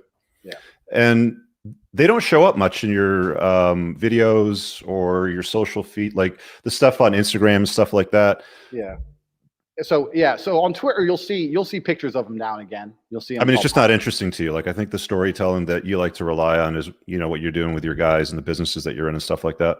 Yeah, I mean, that's part of it. The reason they're not on Instagram is because my Instagram's a chick magnet, and I don't want to scare chicks away. This is just truth. My inbox is full of girls. It's just my Instagram is just me, money, supercars. So my Instagram's full of girls. So that's the reason. My Instagram's my almost primary dating tool. I was going to say it's a sales funnel for you. Yeah, I can go on Instagram and load up my inbox and get 10 dates in 5 minutes. So that's the reason I don't put girlfriends on there. As for Twitter, I put them up, etc. But my relationship with my women is I absolutely and utterly love them. It's not that I'm heartless and I don't love them, etc. But I'm not going to compromise being who I want to be or living the life I want to live. I want to live a life where I feel free to do whatever I want. It is what it is. And if you don't want to be with me, then you don't have to be with me. No one's forcing you to stay. I'm not going to beg you to stay. You have to make a choice. People say this all the time. How do you get 2 girls to share you? Because there's no other choice. They can leave or they can share. What do you want to do? And I've had girls say, "Oh, I'm not doing this." "Oh, bye then. Bye. Bye. See you. There's the door." But you have no power. This is the thing that most men don't understand. You have no power in any negotiation if you're not prepared to walk away. In any negotiation, put a business all the time. Yeah, business, girls, anything. If you're not prepared to go without, you have no power. If you're married to a woman and you don't want to get a divorce because you're gonna lose the house and the kids, no matter what, you really don't want to get divorced. What power do you have? If you're not prepared to get the divorce, you have no power. She can just say, "I ain't cooking, I ain't cleaning, I'm gonna cheat. Bye." What are you going to do? You have your only power as a man, your only power in life is the ability to say, that's enough of this. See ya. And that's what most men won't do. I will. And that's how I get what I want, because if it ain't what I want, I leave. Mm-hmm. It's not rocket science. It's just being uncompromising. That's all it is. Want to switch over to business stuff. You're involved in a few businesses now, right? From what I understand, you got the casinos, the fruit machine casinos. Yep. There's no tables in them. It's all digital machines. All digital machines. And the reason I've done that is because it's fully accountable. Money can't go missing. It's all trackable. It's nice and easy. Can you have tables there? I could have tables, but then I need a different license, which isn't that hard to get. But then I need members of staff, and that means members of staff handle money. And then I need members of staff who watch the members of staff, and a member of staff who watches the member of staff who watches the member of staff. And it just becomes a pain. With these machines, I set it up, and I turn up when I'm drunk if I want to play on the machine a little bit. I have an app on my phone, and I can see in real time the money that's gone into every single machine, and that none of my staff handle cash at any point, and I can't possibly be robbed. And for that reason, I'm sticking to machines. So, I mean, you've structured your life and your business in such a way that it doesn't expose you to a lot of risk. So you got the casino set up. I mean, you ramped up cam girls. You set up to 70, 80 girls at one time. Yeah, that was at one point. So that was about 4 years. And then you pulled back. Was it just more trouble than what it was worth at one point? Absolutely. So I learned with cam girls, it's better to have special forces than an army. Mm-hmm. So when I had the army of girls, you have a whole bunch of girls who are crap, a whole bunch of girls who aren't pulling much money, a whole bunch of girls who just cause drama, which upset the good girls. So they don't make as much money, blah, blah, blah, blah, blah. So this is when I was living in England. It's a nightmare. I can see that could be a handful with 70, 80 women dealing with all the drama, right? Well, people think you're living like Dan Bilzerian. And I'm telling you, there's nothing that's going to make you want to have sex less than have 80 girls work for you. It's a nightmare because you want the money. I'm a money guy. I want money. Most guys can get distracted by tits. I can't get distracted by tits. I'd rather have money. Give me the money. Yeah, I'll fuck you. But then, okay, now I want the money. I'm back to the money. It's none of this love crap. So you wound it down to a handful of girls. You know, you got your Navy SEAL team sort of thing, your special forces. What else do you do right now for business? Because I mean, you've got yourself well diversified. On your Wikipedia, it says something about agriculture or tobacco industry. Yeah, so I've got a company here in Romania. I bought up a bunch of cheap land, and I've done a partnership with a guy who's growing some stuff and giving me cultivation of tobacco is what it says. Yeah, exactly. Yeah. So we're working on that, and we're working on getting our own cigars produced. But I'm quite lucky in the fact that I'm quite liquid. So this is what I say about business all the time: cash is king.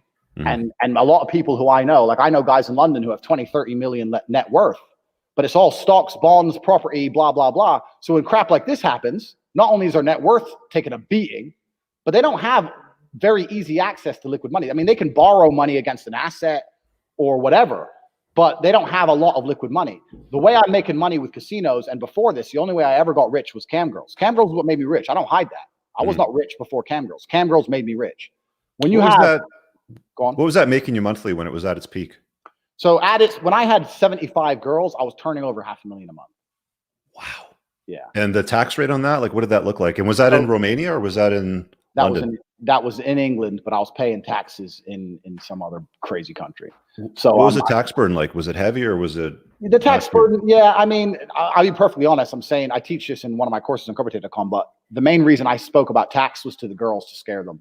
They were scared of the tax man. I didn't care. Because I had it, by that point, I had it split up going at all different banks all around the world, different names, my brother's name, my sister's name, my mom had a bank in Bermuda, and I had all these different accounts studying money all over the place. And I paid a bit of tax in the UK, but I'll say now, I don't live in England. I didn't pay what I was supposed to pay. No way. I'm going to get rich. I didn't play. Because that's the great thing with internet money. You can send it anywhere. You could put this here, put this there, this in Thailand, this there. So I had money going all over the world. You also left London too in England because you found the country itself, the laws were not treating you well. So you decided to pick up and leave, you and your brother, and you said, well, let's go somewhere where we're treated properly. I think you had an incident, you said at one point, with women that were manufacturing some indignation out of something. Yep. I fired a cam girl. There was a cam girl in my house. So with cam, I had houses. I didn't have a studio. I had houses. And in my main house, there was always unlimited alcohol because it keeps the girls happy and fun, whatever. This girl. What does that mean? They can work from home? No. So they'd come to my house. Okay. I had a big house. I had a 10-bedroom house, and they'd come to the house and work, but there was a fridge full of snacks and alcohol and whatever. Got it. And the girls would drink alcohol, and it made them more, they enjoy cam more. Because happy girls get tokens. You got to be happy. If you're miserable, the people who are going to cam are trying to escape their miserable lives and their miserable wives. So they want to see a smiling face. Mm-hmm. So the girls used to drink, and this one girl drank too much wine. She threw up everywhere. I told her to clean up. She started giving me some attitude, and one bad apple ruins a bunch. So I took all her shit and threw out the window. Legit, from the 4th floor, just threw her shut the window, so get the fuck out of my house. And because she's an English girl, because English girls are like this, starts like threatening me. You can't do this. Yeah. You can't do this, blah, blah, blah. So I very calmly, because I'm a professional fighter. I'm not going to hit. I don't need to punch a girl. I very calmly, her stuff's already out the window. She's fully dressed. Got her 2 arms, took her ass, put her outside my door, closed the door. That was the end of it. So she started texting me, "You owe me my wages. You owe me 1,000 pounds." I was like, "Look, you ruined my carpet. So I ain't giving you nothing." So I was texting her back and forth saying I'm not going to pay her. 3 months later, 5 o'clock in the morning, my house was raided. And she went to the police and said that I attacked her and I was abusing girls and forcing them to work.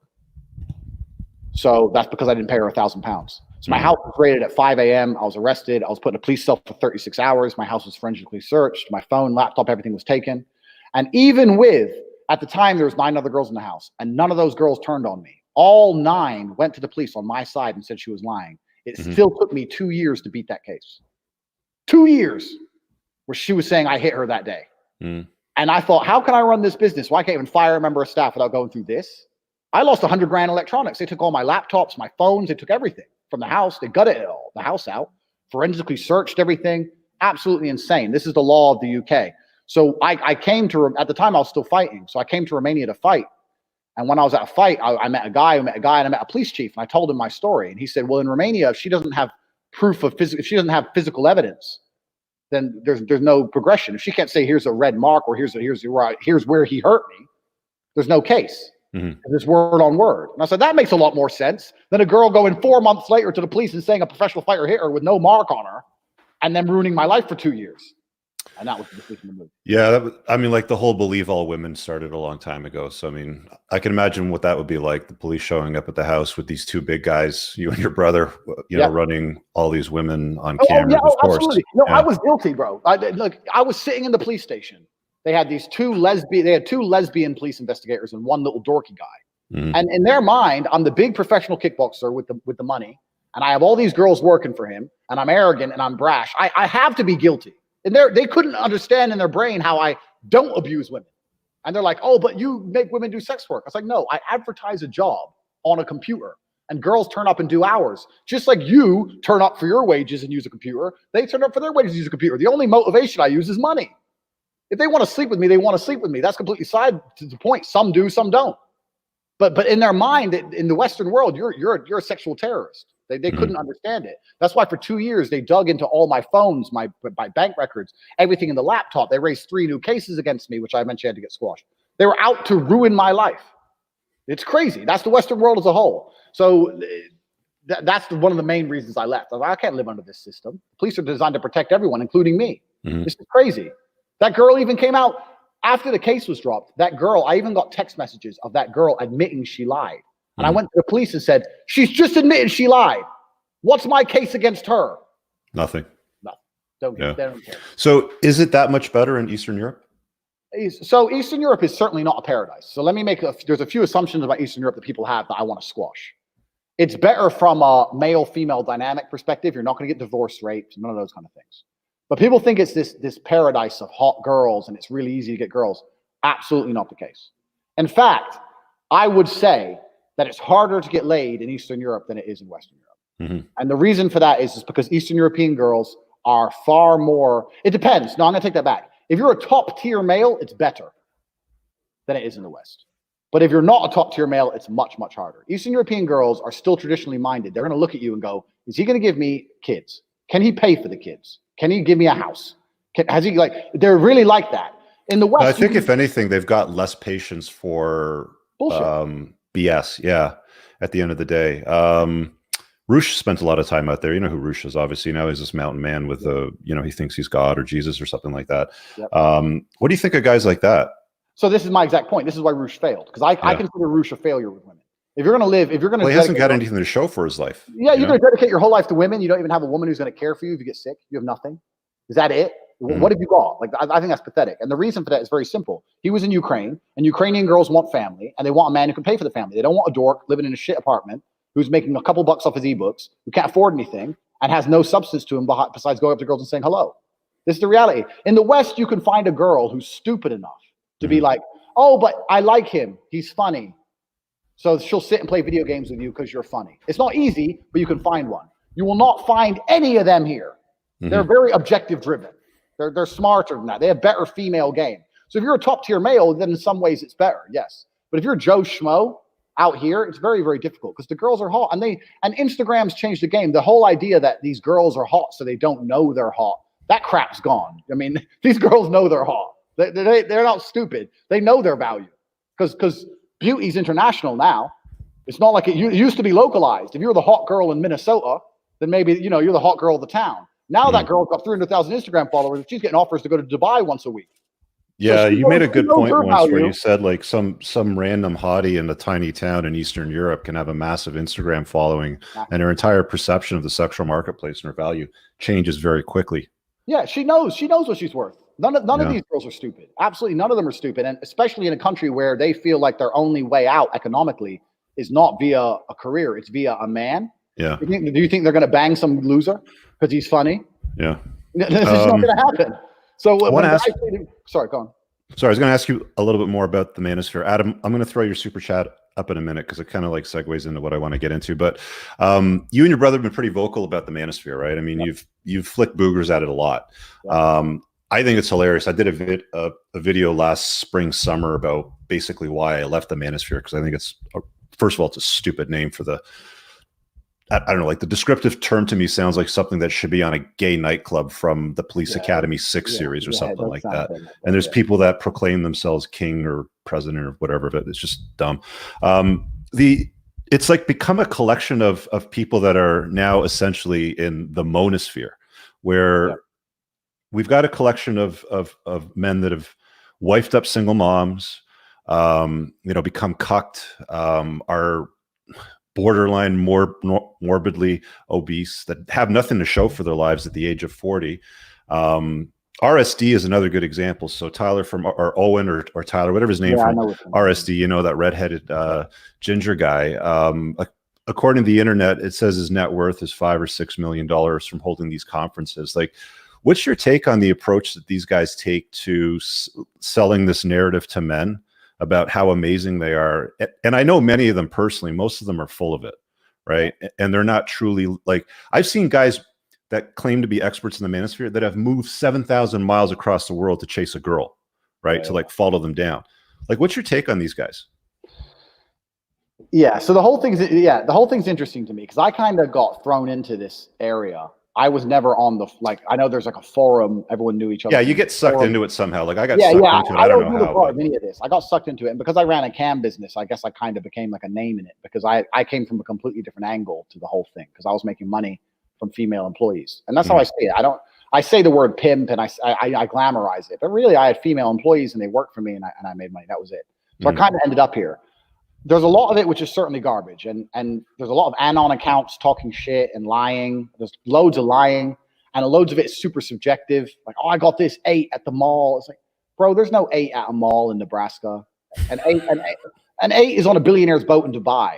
A 9 is a movie star. Like, what 8? Like, it's so much garbage involved in it. And you're right. And there's a whole bunch of grifting that goes on as well. Because the thing for me is, I've always kind of had this view where men build their value. So if you're supposed to be a leader of men, then you need to have at least built some value within yourself. That's what I believe. So if you're going to say I'm an expert on how to live life as a man, that's fine. Then you should have some tangible assets that you've built yourself. I'm not saying everyone has to be rich, but physical condition is an easy one, I guess. It's a very easy one. Like if you're a leader of men, why wouldn't you be in shape? Like there's no reason. We have men out there that claim to be a leader of men, but get out of the shower and they look down and they can't see their own Johnson because their belly's in the way. Yeah, this is what I mean. So it's very, very difficult for me as a person to adhere to that kind of mindset. Like I've always been a leader by example. That's how I believe you should lead. And I try and do my best by showing things. And especially as a man, if you're going to build value and you're going to teach men to build value, you need to be building value yourself. But I try not to pay too much attention to the manosphere. Like we flick boogers at it because there's a lot of people who come at us and say stupid crap. And we're just like, look, guys, I don't even know I know that 99% of the things these guys are tweeting are probably lies. They're not even true to begin with. Mhm. And when you've lived a life like we've lived, it also, one more point. It correlates more also with my worldview. My worldview is that excuses aren't important. And there's a whole bunch of people in the manosphere who are complaining about the way things are, as opposed to just finding a way to win. Mhm. The rules of the game are the rules of the game. Like, women are this way. Okay. So, like, well, I don't think you can change it. Like, don't you just want to find a way to win somehow? Like, women are a certain way. So You have an manipulate. interesting response to that argument. I want to provoke you on it, so you spit it out. But a lot of guys go, well, Tate, look at you, right? Like, you have all of this because of you're a world champion kickboxer and you've run cam girls and and the supercars. And your response is? Well, my response is, firstly, I didn't have any of it because I didn't have any cars or any money. Because you did the work. Yeah, and I did the work. And also, another thing I say to guys all the time, I got more girls when I was broke than I do now. And they don't believe that. And and this is another thing I know, that most of the manosphere guys are full of shit, because there's a big area that no one else has talked about but me. There is a level as a man that you can get to where getting girls becomes even harder. Every single date I go on, the girl is sitting there, and I'm not bragging. This is the truth. She's sitting there thinking, okay, he has no kids. He's not married, supposedly. Probably does have kids. Probably is married. Multi-millionaire, 6'4", kickboxing world champion, pulled up in a Lambo, and he's going to be loyal to me? Nah. I have girls bail on me because they're like, this is trouble. And when I had less money and I was an aspiring fighter and I had like a BMW and a little bit of money, it was actually easier than now, where they're sitting there thinking, this is just trouble. Or what am I going to get out of this? Buy me a handbag. Because they see you as so high value, they're like, well, I need to get something. They shit test you right away. He's going to leave me anyway. So what am I going to be left with? So there's a point where it does actually get hard if you get too overtly with it. So I mean, you found that your close rate actually goes down quite a bit as you've aged. My game now, at this point now, is going on dates and trying to justify why I'm single. Of course, I'm not single, but trying to sell her some. But my game is trying to sell her some dream. Oh, I've just moved to Romania. I've been really. Do you ever sit down and just laugh at that, where she's trying to get you to justify your position to her, like you need to sell yourself to her as far as who you are? I can tell by the date, but we'll be sitting there and she'll just be like, "Okay, so you don't have kids? No. What, really? No. And you're not married? No." Like she's going through every scenario in her head. Yeah. Like, how does this guy not got she should a girlfriend or a relationship? And I already do, of course. Yeah. But I'm just like, oh, I've just moved here. I've been really busy working. I have to justify some garbage as for her to believe that I'm not already sacked up with a whole bunch of chicks. Yeah. Because otherwise, it's my brother. Otherwise, there's just no justification to it in her mind. So there's actually a detrimental part. I started my cam business when I was broke. I started it because I just lost a fight. My hand was broken. I couldn't fight for 7 months and I owed money. I started it from an apartment, a shared apartment with no money. I just had 4 girlfriends that I'd been banging every time I'd win a fight, I'd bang a ring girl. So I had all these girlfriends and they all thought I was the big multimillionaire world champion. Turns out I was broke, but I was selling the dream. This is before Instagram. I was texting them. And you're at the finish line, right? That's where the women wait. Yeah, exactly. And it got to a point where I just booked them all flights, flew them in on the same day, sat them all down. They were all like, "Who's this chick? Who's this chick?" And I was like, "Okay." I always have to show this, right? Because this is where the women wait. Well, that's how it goes. Yeah. That's how it goes. But yeah, I just flew them all in. This is how I started my cam business. This is my point. I had no money. I just flew all the girls in and sat them down there in the same point and just sat down there and said, "We're going to run a cam business." And 2 of them left, 2 stayed. So I had 2 girls to start with. 1 of them left. 1 of them still with me. That's how it is. So Adam's got a follow up there. Interested in your take on getting past your one-itis. Everybody's had a one-itis. I'm sure you've had one at some point in your life. Yep. How did you get past it? And what's your advice to guys on that?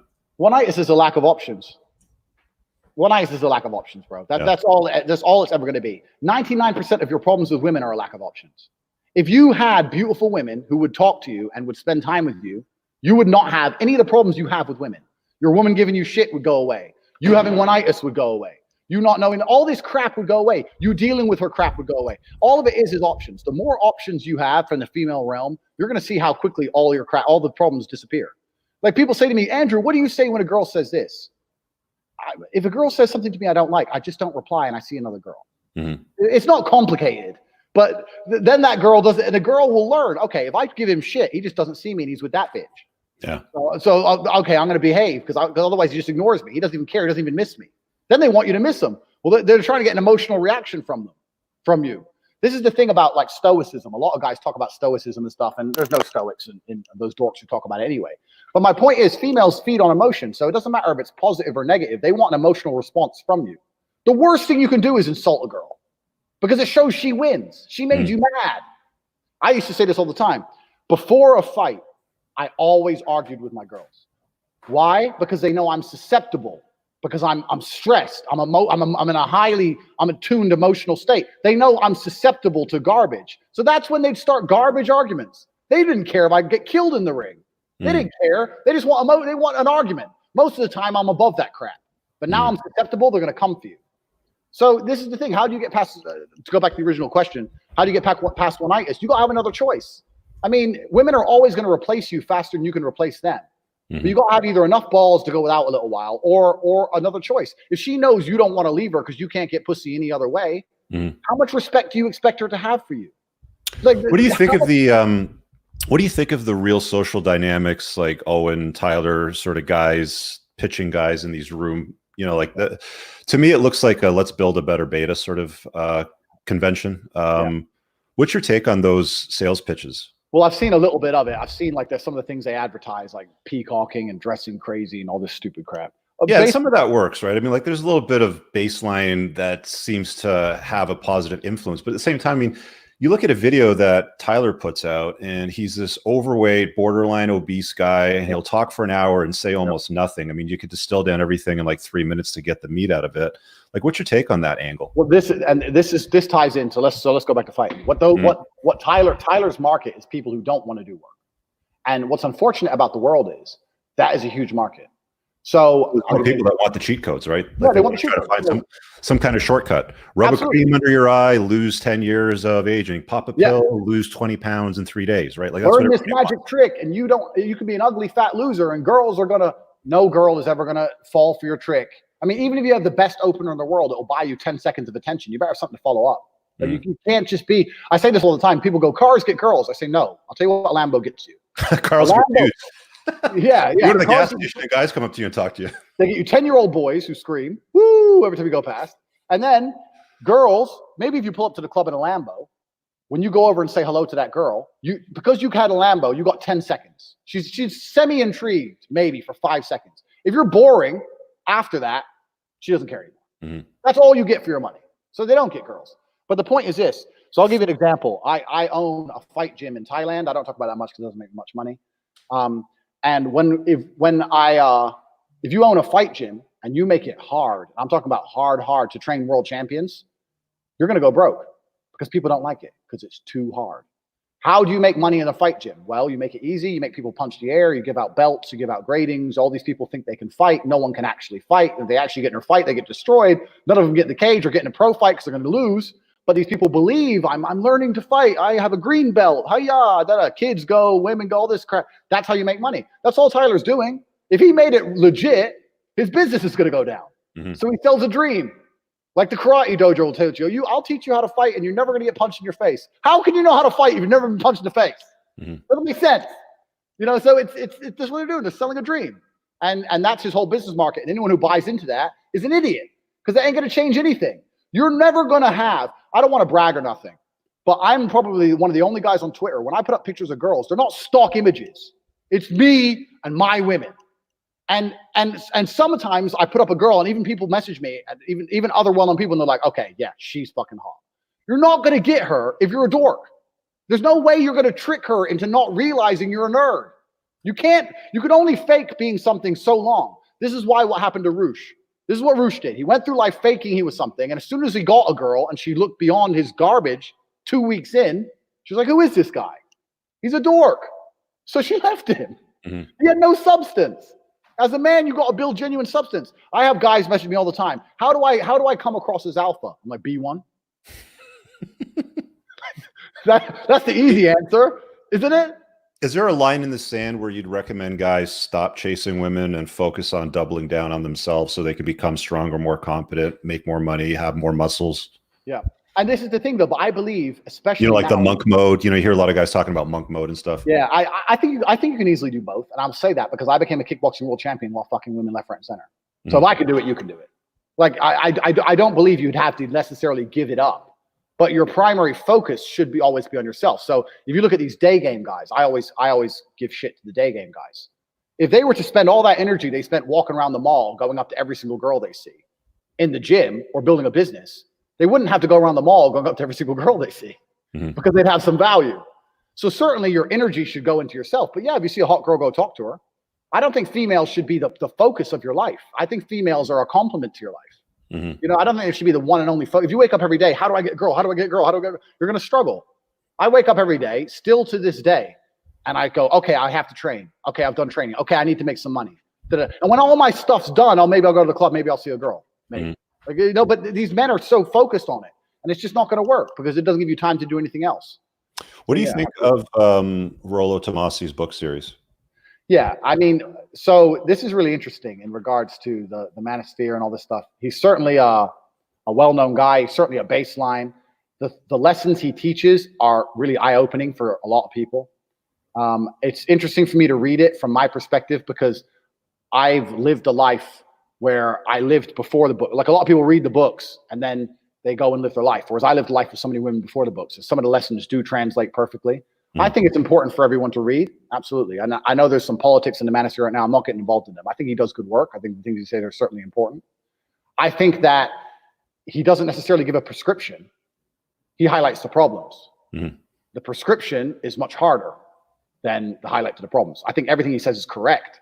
But after you read his book, it's like, okay, now then what do I do? If all of this is true, what do I do about it?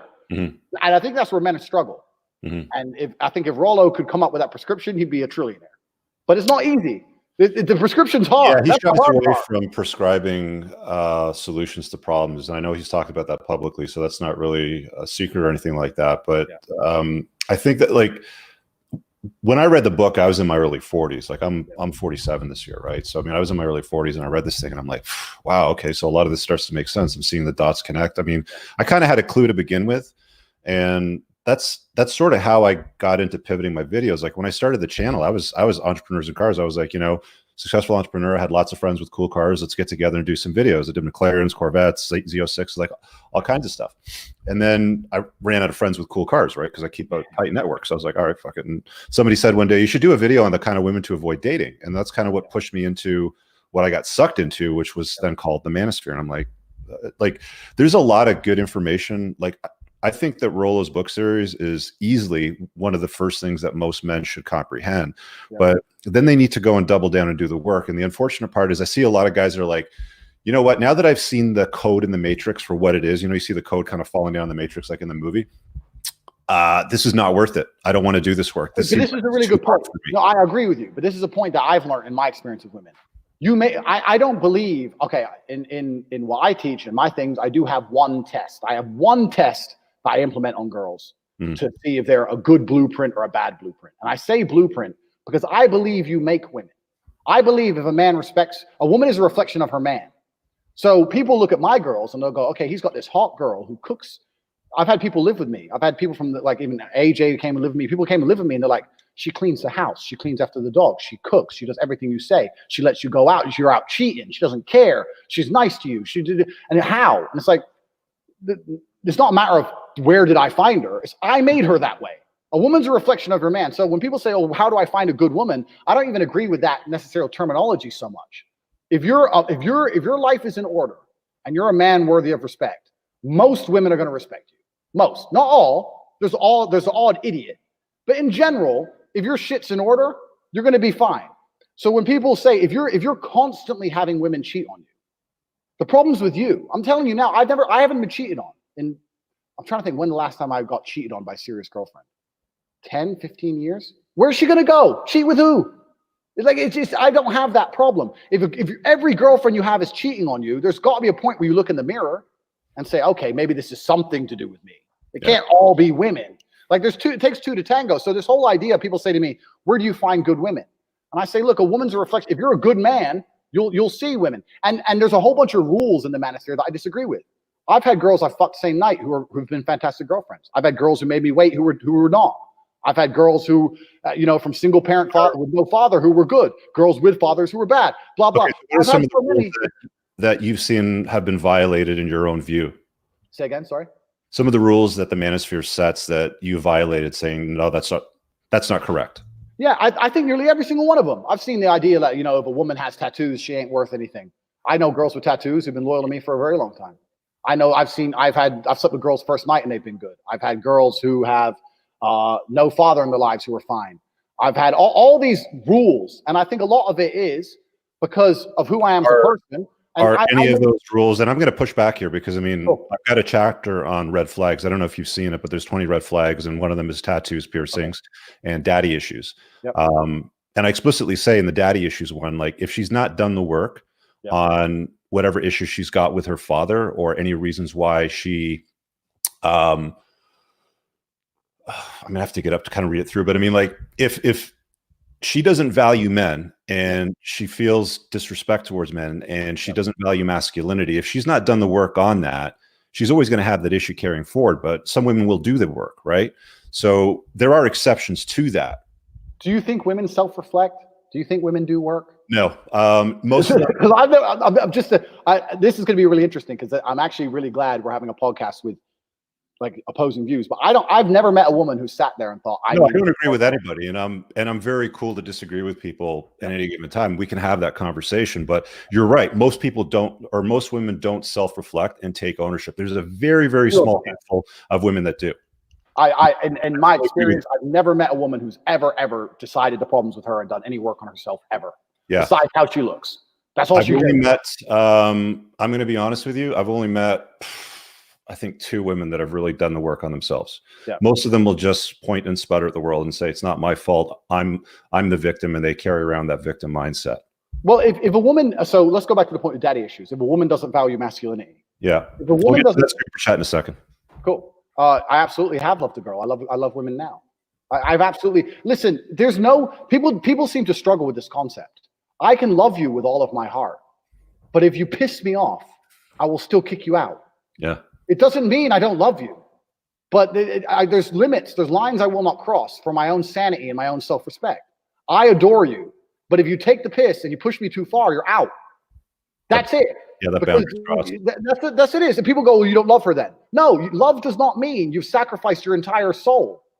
That doesn't make sense. You can love someone without sacrificing your entire soul. I love you with all my heart, but there's certain things I will not tolerate. You will not have male friends. You will not go to the club without me. If I ask for a coffee, you're going to make one. Yeah. Are women with male friends a red flag? Absolutely. That is a certain red flag. That's definitely a red flag. I'd never have a girlfriend that has male friends. Now, right. I'm not saying you can meet her straight away and tell her to get rid of her male friends, but after like a couple of weeks, you can be like, okay, you got a relationship now. Get rid of it. But a woman covered in tattoos is not a red flag in your opinion. Like, you're still test it. Yeah, I think a woman covered in tattoos just has, now she's obviously an exhibitionist. She obviously enjoys attention. Mm-hmm. So I'm not saying that necessarily she's the best blueprint in the world, but I still think that if she meets a man and she understands and she respects him, that she can behave herself. Absolutely. I've had women covered in tattoos who respect themselves, who behave themselves because they respect me. And going back to your point earlier about a woman with no father who doesn't respect masculinity, well, every single lesson in life has to be taught. It doesn't matter what it is. If she's never had anyone to teach her that respect, well, maybe you're the man who's going to make her respect. You're going to make her appreciate masculinity. I'll tell you something now, man. The girls who were the biggest red flags and the girls who looked like the most problems, after I dick them once and ignore them, and they've never been ignored before in their life, they're the ones who crumble hardest. They're the ones who completely lose their shit because it's never happened to them. So if I do meet a girl and I see a bunch of red flags and she has all these male friends and she's always out partying, whatever, and I sleep with her once and I never text her again, they're the ones who break down in their heads faster than the good girls because they're so used to having their own way. I'll teach you to respect masculinity one way or another. Don't worry. If you don't respect masculinity, it's fine. Well, if you're unfixable, we'll sleep together once and I'll never talk to you again. Cool. Mm-hmm. One time is enough for me. I remember. I'm smart. Bye. And maybe you'll be the first guy who's going to put it on her, because I'm telling you, I've had girls who didn't respect masculinity until they met me. Yeah. And they've literally said to me, I've never had a man ignore me before. They've literally said those words. I've never, ever slept with a guy and he was uninterested. I was like, yeah, because you're saying stupid shit. Have you ever seen a woman do work on herself? Back to that point that we were making earlier. You said that you haven't, but you've never what about your sister? Because your sister lives in North America. It says on your Wikipedia page that she's a lawyer, right? Like, has she ever had to work on herself based on any kind of discretion she's had in her own life? I mean, she's a smart girl. She's a lawyer. Yeah. Obviously, she's doing well for herself. Her boyfriend is a loyal, typical, normal dude. I don't know the ins and outs of their relationship. But when I say about working on themselves, I just mean in regards to the fact a girl will never sit there and go, I can't get a man because I have this problem. They'll sit and think, I can't get a man. Well, maybe I need more makeup or fake tits. They'll think that, but they'll never think anything else. And if I'm going to fix a woman's mind, it's going to be by commanding, telling her the truth, and her obeying me, making her understand things. What do you think of notch count with women? Is that a red flag for you? Notch count. No, like, notch count. No, notch count absolutely is a red flag. Slept with 100 guys. Yeah, is that a red flag for you? Yeah, 100%. That is a red flag. Yeah. So there are some red flags that certainly do exist, and I'm going to do a small plug here. My test. I have a test which has never failed me, ever. That allows you to tell if a girl's a good blueprint or a bad blueprint. It's on corporate.com in the PhD course. Sorry to do a plug, but that is my test, which never fails. But in regards to notch count is a big problem. It's always going to be a problem because what's going to happen is, and this is my simple explanation of it, if a girl gets rid of the stigma of jumping into bed with a new man, then that's going to be her go-to problem solver. We're arguing, I'll fuck someone else. He's not replying to me, I'll fuck someone else. Oh, I'll go bang someone else. So that's their go-to problem solver. The only thing that stops them doing that is that they don't like the stigma of, I have to sleep with a new man, I'm nervous, I don't know him. Once you remove that for women, then it's very difficult to retain. Yeah, they have a harder time forming a healthy bond to a guy if they've been on 100 guys, right? And this is my point. When guys come to me and go, I married this woman and she destroyed my life, you knew she was a hoe. Yeah. Don't come to me and complain that you married a hoe. If you marry a hoe, she's going to act like a hoe. Like you have to have enough game about you and enough options to be able to choose girls who aren't hoes, because some girls are fundamentally broken. Why would you want to fix that? That's not your problem. Like some guys, and this is down to lack of options. If you don't have all the girls in the world to choose from, you're going to choose whatever you can get, and you're going to be stuck with problems. This is why my relationships are fantastic, because I have choice. If I can choose anything on the menu, I'm going to choose a good dish. If you can have nothing but bread and butter, this is the life, and this is the reality. So when guys come to me and go, I want to be happily married, I'm going to say, good. You want to be happily married and you want to be a family man, fantastic. You better sleep with 50 girls, because then it's going to give you experience, and it's going to give you 50 women to choose from. If you're going to wife up the first girl you see, you're going to be coming back to new problems. And that's all it is. That's all it really comes down to. I don't think it's much more complicated than that. And that's in direct violation and conflict with the triathlon mentality of, getting married right away, not being promiscuous, putting God first, ahead of everything else. What's your take on that? I mean, I'm not a religious person personally. I don't believe in God personally. I do respect religion. Like I understand that. Like I live in a very religious country. Romania is very religious, but it's kind of like it's not overtly religious. There's churches everywhere, but everyone still drinks and blah blah blah blah blah. I don't believe that a woman's going to stay with you because God said so if you don't fuck her right. That's what I believe. I believe that if she doesn't like you, she's going to leave anyway. And this whole God said kind of garbage, I don't think is a great way to live. But I don't believe in any of his rules. But yeah, the whole tradcon way of life, it's certainly going to die out. And there's a whole bunch of tradcons who are going to suffer big time. What are the rules that you don't believe in that you think come from God? That's a good question. So I believe in morality. I just don't believe in the idea of a God or a second life. I understand that Christianity has created the modern morality that we understand. So I respect it from that perspective. But just how you should live your life, as in God says do X, Y, Z, I just don't believe in. I don't believe in any of the holy texts or any of those kind of things. I think it's all complete garbage. Okay. I want to talk about combat sports before we go. Cool. Yep. I asked on Twitter a while ago, like a year ago, and you did a video in your car with your brother about Krav Maga. I don't know if you remember that. Yep. Because I wanted to learn hand-to-hand combat. That was around the time that I had just come to get exposed around your Twitter account. Yep. And you chimed in with the video. I was actually surprised with your response because you're like, that's stupid. Learn either how to run away or box. Yep. When it comes to combat sports, what is your recommendation to guys? I mean, I've joined a dojo since in the last 6 months, and I've got involved in boxing and Krav Maga. Yeah. I find Krav useful from the perspective if somebody comes at you with a gun or a knife, you know how to disarm and, stick it back in their face. Because I don't think you're going to box in a scenario like that, would you? Yeah. So this is a really good question. So I mean, I want to hear your opinion on it as an update from that video that you made a while yeah, ago. absolutely. Firstly, I think my camera's a little bit out of focus. Let me try and cover it and uncover it again. Okay. But I don't know if that's going to help. Oh, well. Yeah, so that's a good question. So I've been exposed to violence, and not just in a professional setting. There was moments where you've traveled and been jumped, right? I've been attacked multiple times. There was a point in my early fight career where I was selling drugs because I needed money. Like I've had one of those lives where I've been exposed to violence. And I'll tell you a few things about violence that can't be taught. One, violence and fighting are very different.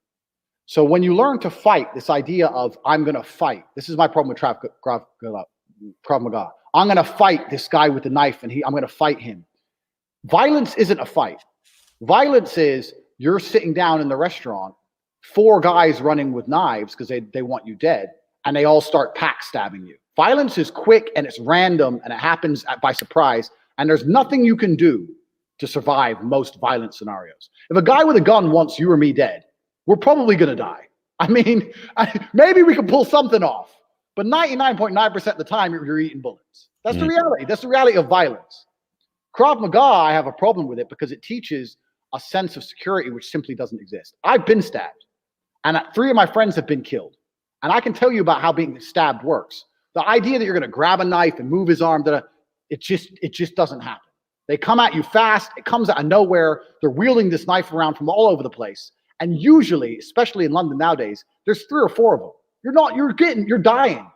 And if you get stabbed, you have 4 or 5 seconds of consciousness. It's over. That's it. You're going to die. Boxing, the reason I teach boxing is because boxing is the most realistic to learn. In the gym, you get hit and you hit people. In most other forms, everything to a degree is controlled. Even in Krav Maga, you can't do it full force. He can't really try and stab you, and you can't really try and break his arm. So when it goes down for real, it's never gone down before. Whereas in boxing, if you throw a hook at me, that's gone down for real 10,000 times. I've really slipped a hook, and I've really thrown one back. So it's just more realistic. Sport fighting is always going to be more realistic because it's the only thing that can be practiced in a realistic setting. When I was a professional fighter, every single week, some black belt would walk in from some gym, taekwondo, karate, whatever. And he'd say, I'm a black belt, and he'd put the gloves on and get whooped because he'd never been hit properly. And he was like, what's this? It's like, oh, yeah, it's called getting punched back. It's called fighting someone who can fight. It's completely different when you're touch sparring and all these games. But the reality of violence is that it comes so fast and at random. I've been in clubs drinking a drink, and the time it took me to pick my Red Bull up and put it to my lips, the club has gone from peaceful to eruption of 2 rival gangs and bottles and knives and tables. That's how it happens. That's how people die. So this whole Krav Maga, if he points an M16 at your face, you're going to do that. If a dude has an M16 and he wants you dead, you're dead. So your choices are either maybe the best hope you have is if you're in fighting distance is to take his consciousness away. And the hardest, fastest punch you're going to learn is boxing. The whole idea of grabbing the gun and all that, I don't believe in any of that. And because I've seen too many experiences, and I've seen too much stuff go down, and it happens too quick. And I've known too many professional fighters, guys as good as me, who die from this stuff. You get attacked by 3 dudes with knives, you don't stand a chance. So I know a couple of guys who come to me and go, well, yeah, but I know Krav Maga. I say, listen, I will beat your ass right now. I guarantee you can't stop my fists, let alone if I had a knife. I guarantee you can. At least boxing. You're probably right, yeah. At least boxing is realistic. Boxing is real punches and real retaliation. So it's as realistic as it can get. Have you got your head on a swivel all the time when you're out and about? I mean, kind of like when you're on a motorcycle, you're looking for people that can potentially kill you. Is it the same thing when you're walking around? When I'm in Romania, not so much. When I'm in London, absolutely. So when I got stabbed, you feel safer there. Yeah. So I don't know if you can see it on camera. I don't know if you can see it. My finger came off. I don't know if you can see the scar at the top of my hand. There. Yeah. You see it? My finger was completely hanging off. So I had a drug debt for $2,500. Not even big money. And the guy was threatening me over text message, and I was trying to reason with him, buy more time. He stopped replying to me. And 4 days later, he tried to stab me in a car park. Yeah. So this is the truth of violence. Threats are not violent. If someone threatens you, they don't want to hurt you. Violence happens without threat, without warning. If someone goes to me, Tate, I'm going to kill you, I'm like, he ain't going to do shit. If he wanted me dead, the last thing he'd do is tell me he's going to kill me. No, why would he tell me? He ain't going to tell me. He's going to come do it. This guy I text this guy 4 times. He ignored me. And then he tried to stab me. And I saw it coming in time and nearly lost my finger. Look, thank God I didn't have, this is why I don't wear headphones. To this day, I will not walk out in the street with headphones. I didn't see him. I heard him. People walk around with their headphones in. Walking target. So I heard him and I turned and I hit him with my messed up hand. I stunned him enough for him to run away. But I knew who it was. He's dead now because some other drug death. Someone else killed his ass. But this is how it goes. So yeah, for 2 years after that, I couldn't walk to my car without sweating. So you're a bigger fan of boxing than overall as combat sports. Yeah, I'm a kickboxer, and even I will say you don't need kicks on the street. And if you do need, even if you can kick as well as me, which is a lifetime dedication. What if you're wearing jeans? What if it's on slippery grass? What if you fall over? Like it just your hands are always there. Your hands are there, and if you can slip 1, 2, bum, bum, bum. That's all it takes. I'm proud to say, because I'm not a violent man, I've only had 3 altercations outside of the ring in my life, besides the knife. And every single one of them was just boom, done. There was no need for anything else. That's enough. You know, you're either going to rattle them or put them asleep. This whole ninja shit. And as for BJJ, BJJ is the biggest crock of crap in the world. Anyone who's doing BJJ, you're wasting your time. Yeah, you don't want to be on the ground. The number 1 rule in street fights: don't go to the ground. Yeah, that's the number 1 rule. You're going to end up dead. You're going to get head stomped. His friend's going to jump on your head. You're going to be dead. Never do that crap. That's a fighting technique in a ring. I mean, that's a different thing. Super chat there from Miska. He says, how do you find gyms, dojos that don't sell the soft dream that you talked about earlier? Cool. How many times have you had your ass kicked at your dojo? Me? A couple times, yeah. There you go. So how many times do you go home hurt? For me, it's like once a month at least now. Well, this is fighting. Like, there's no easy. Like, I'm currently teaching my cousin to fight, the one who lives with me. Yeah. He's been with me a month. His eye is black right now. We can put a picture up under this. His eye is closed. Why? Because he didn't block it. Like the reality. There's no way to train reality without reality. This is how it is. So you'll know if you're in a fight gym or not. You should know. You'll be able to tell if you're in a fight gym or not. So if you're in a fight gym, you're getting hurt. Yeah, and it doesn't mean you're going to get hurt badly, but you're going to feel it. You got to feel it. This is the reality of violence, and there's plenty of gyms out there. But if you go to any boxing gym, boxing is a sport. So there's no one's going to let you get in the ring without teaching you to get punched and punch back. And I think that if you become a high level boxer on the street, it's going to be difficult to deal with. A guy who's fast with his hands, bang, hits you, bang, hits your friend, doom, doom. Now you're both out. Like, I mean, how much more do you need to know? That's enough 99% of the time. Andrew, I want to thank you for your time, man. It's been enlightening. I hope that we've enlightened and also offended some people at the same time. Yeah. I wish I could reach out and shake your hand, but dude, thanks, man. You guys can find him on Twitter or go to his website. Check him out. I know he's got courses and products there and stuff like that. What's your Twitter handle again? It's it's a strange handle because I expected it to get banned and it didn't. So it's of Wudan, OFWUDAN. Of Wudan is my Twitter, and CobraTate.com is the website, and I teach lots of different things on there, from how to run a cam company, how to get girls, blah blah blah, the whole way through, everything, start to finish. Yeah. So that's it there, right? Oh no, it's Wudan. Hang on, I'm standing up doing this. Of Wudan, WUDAN. All right, so look him up on Twitter.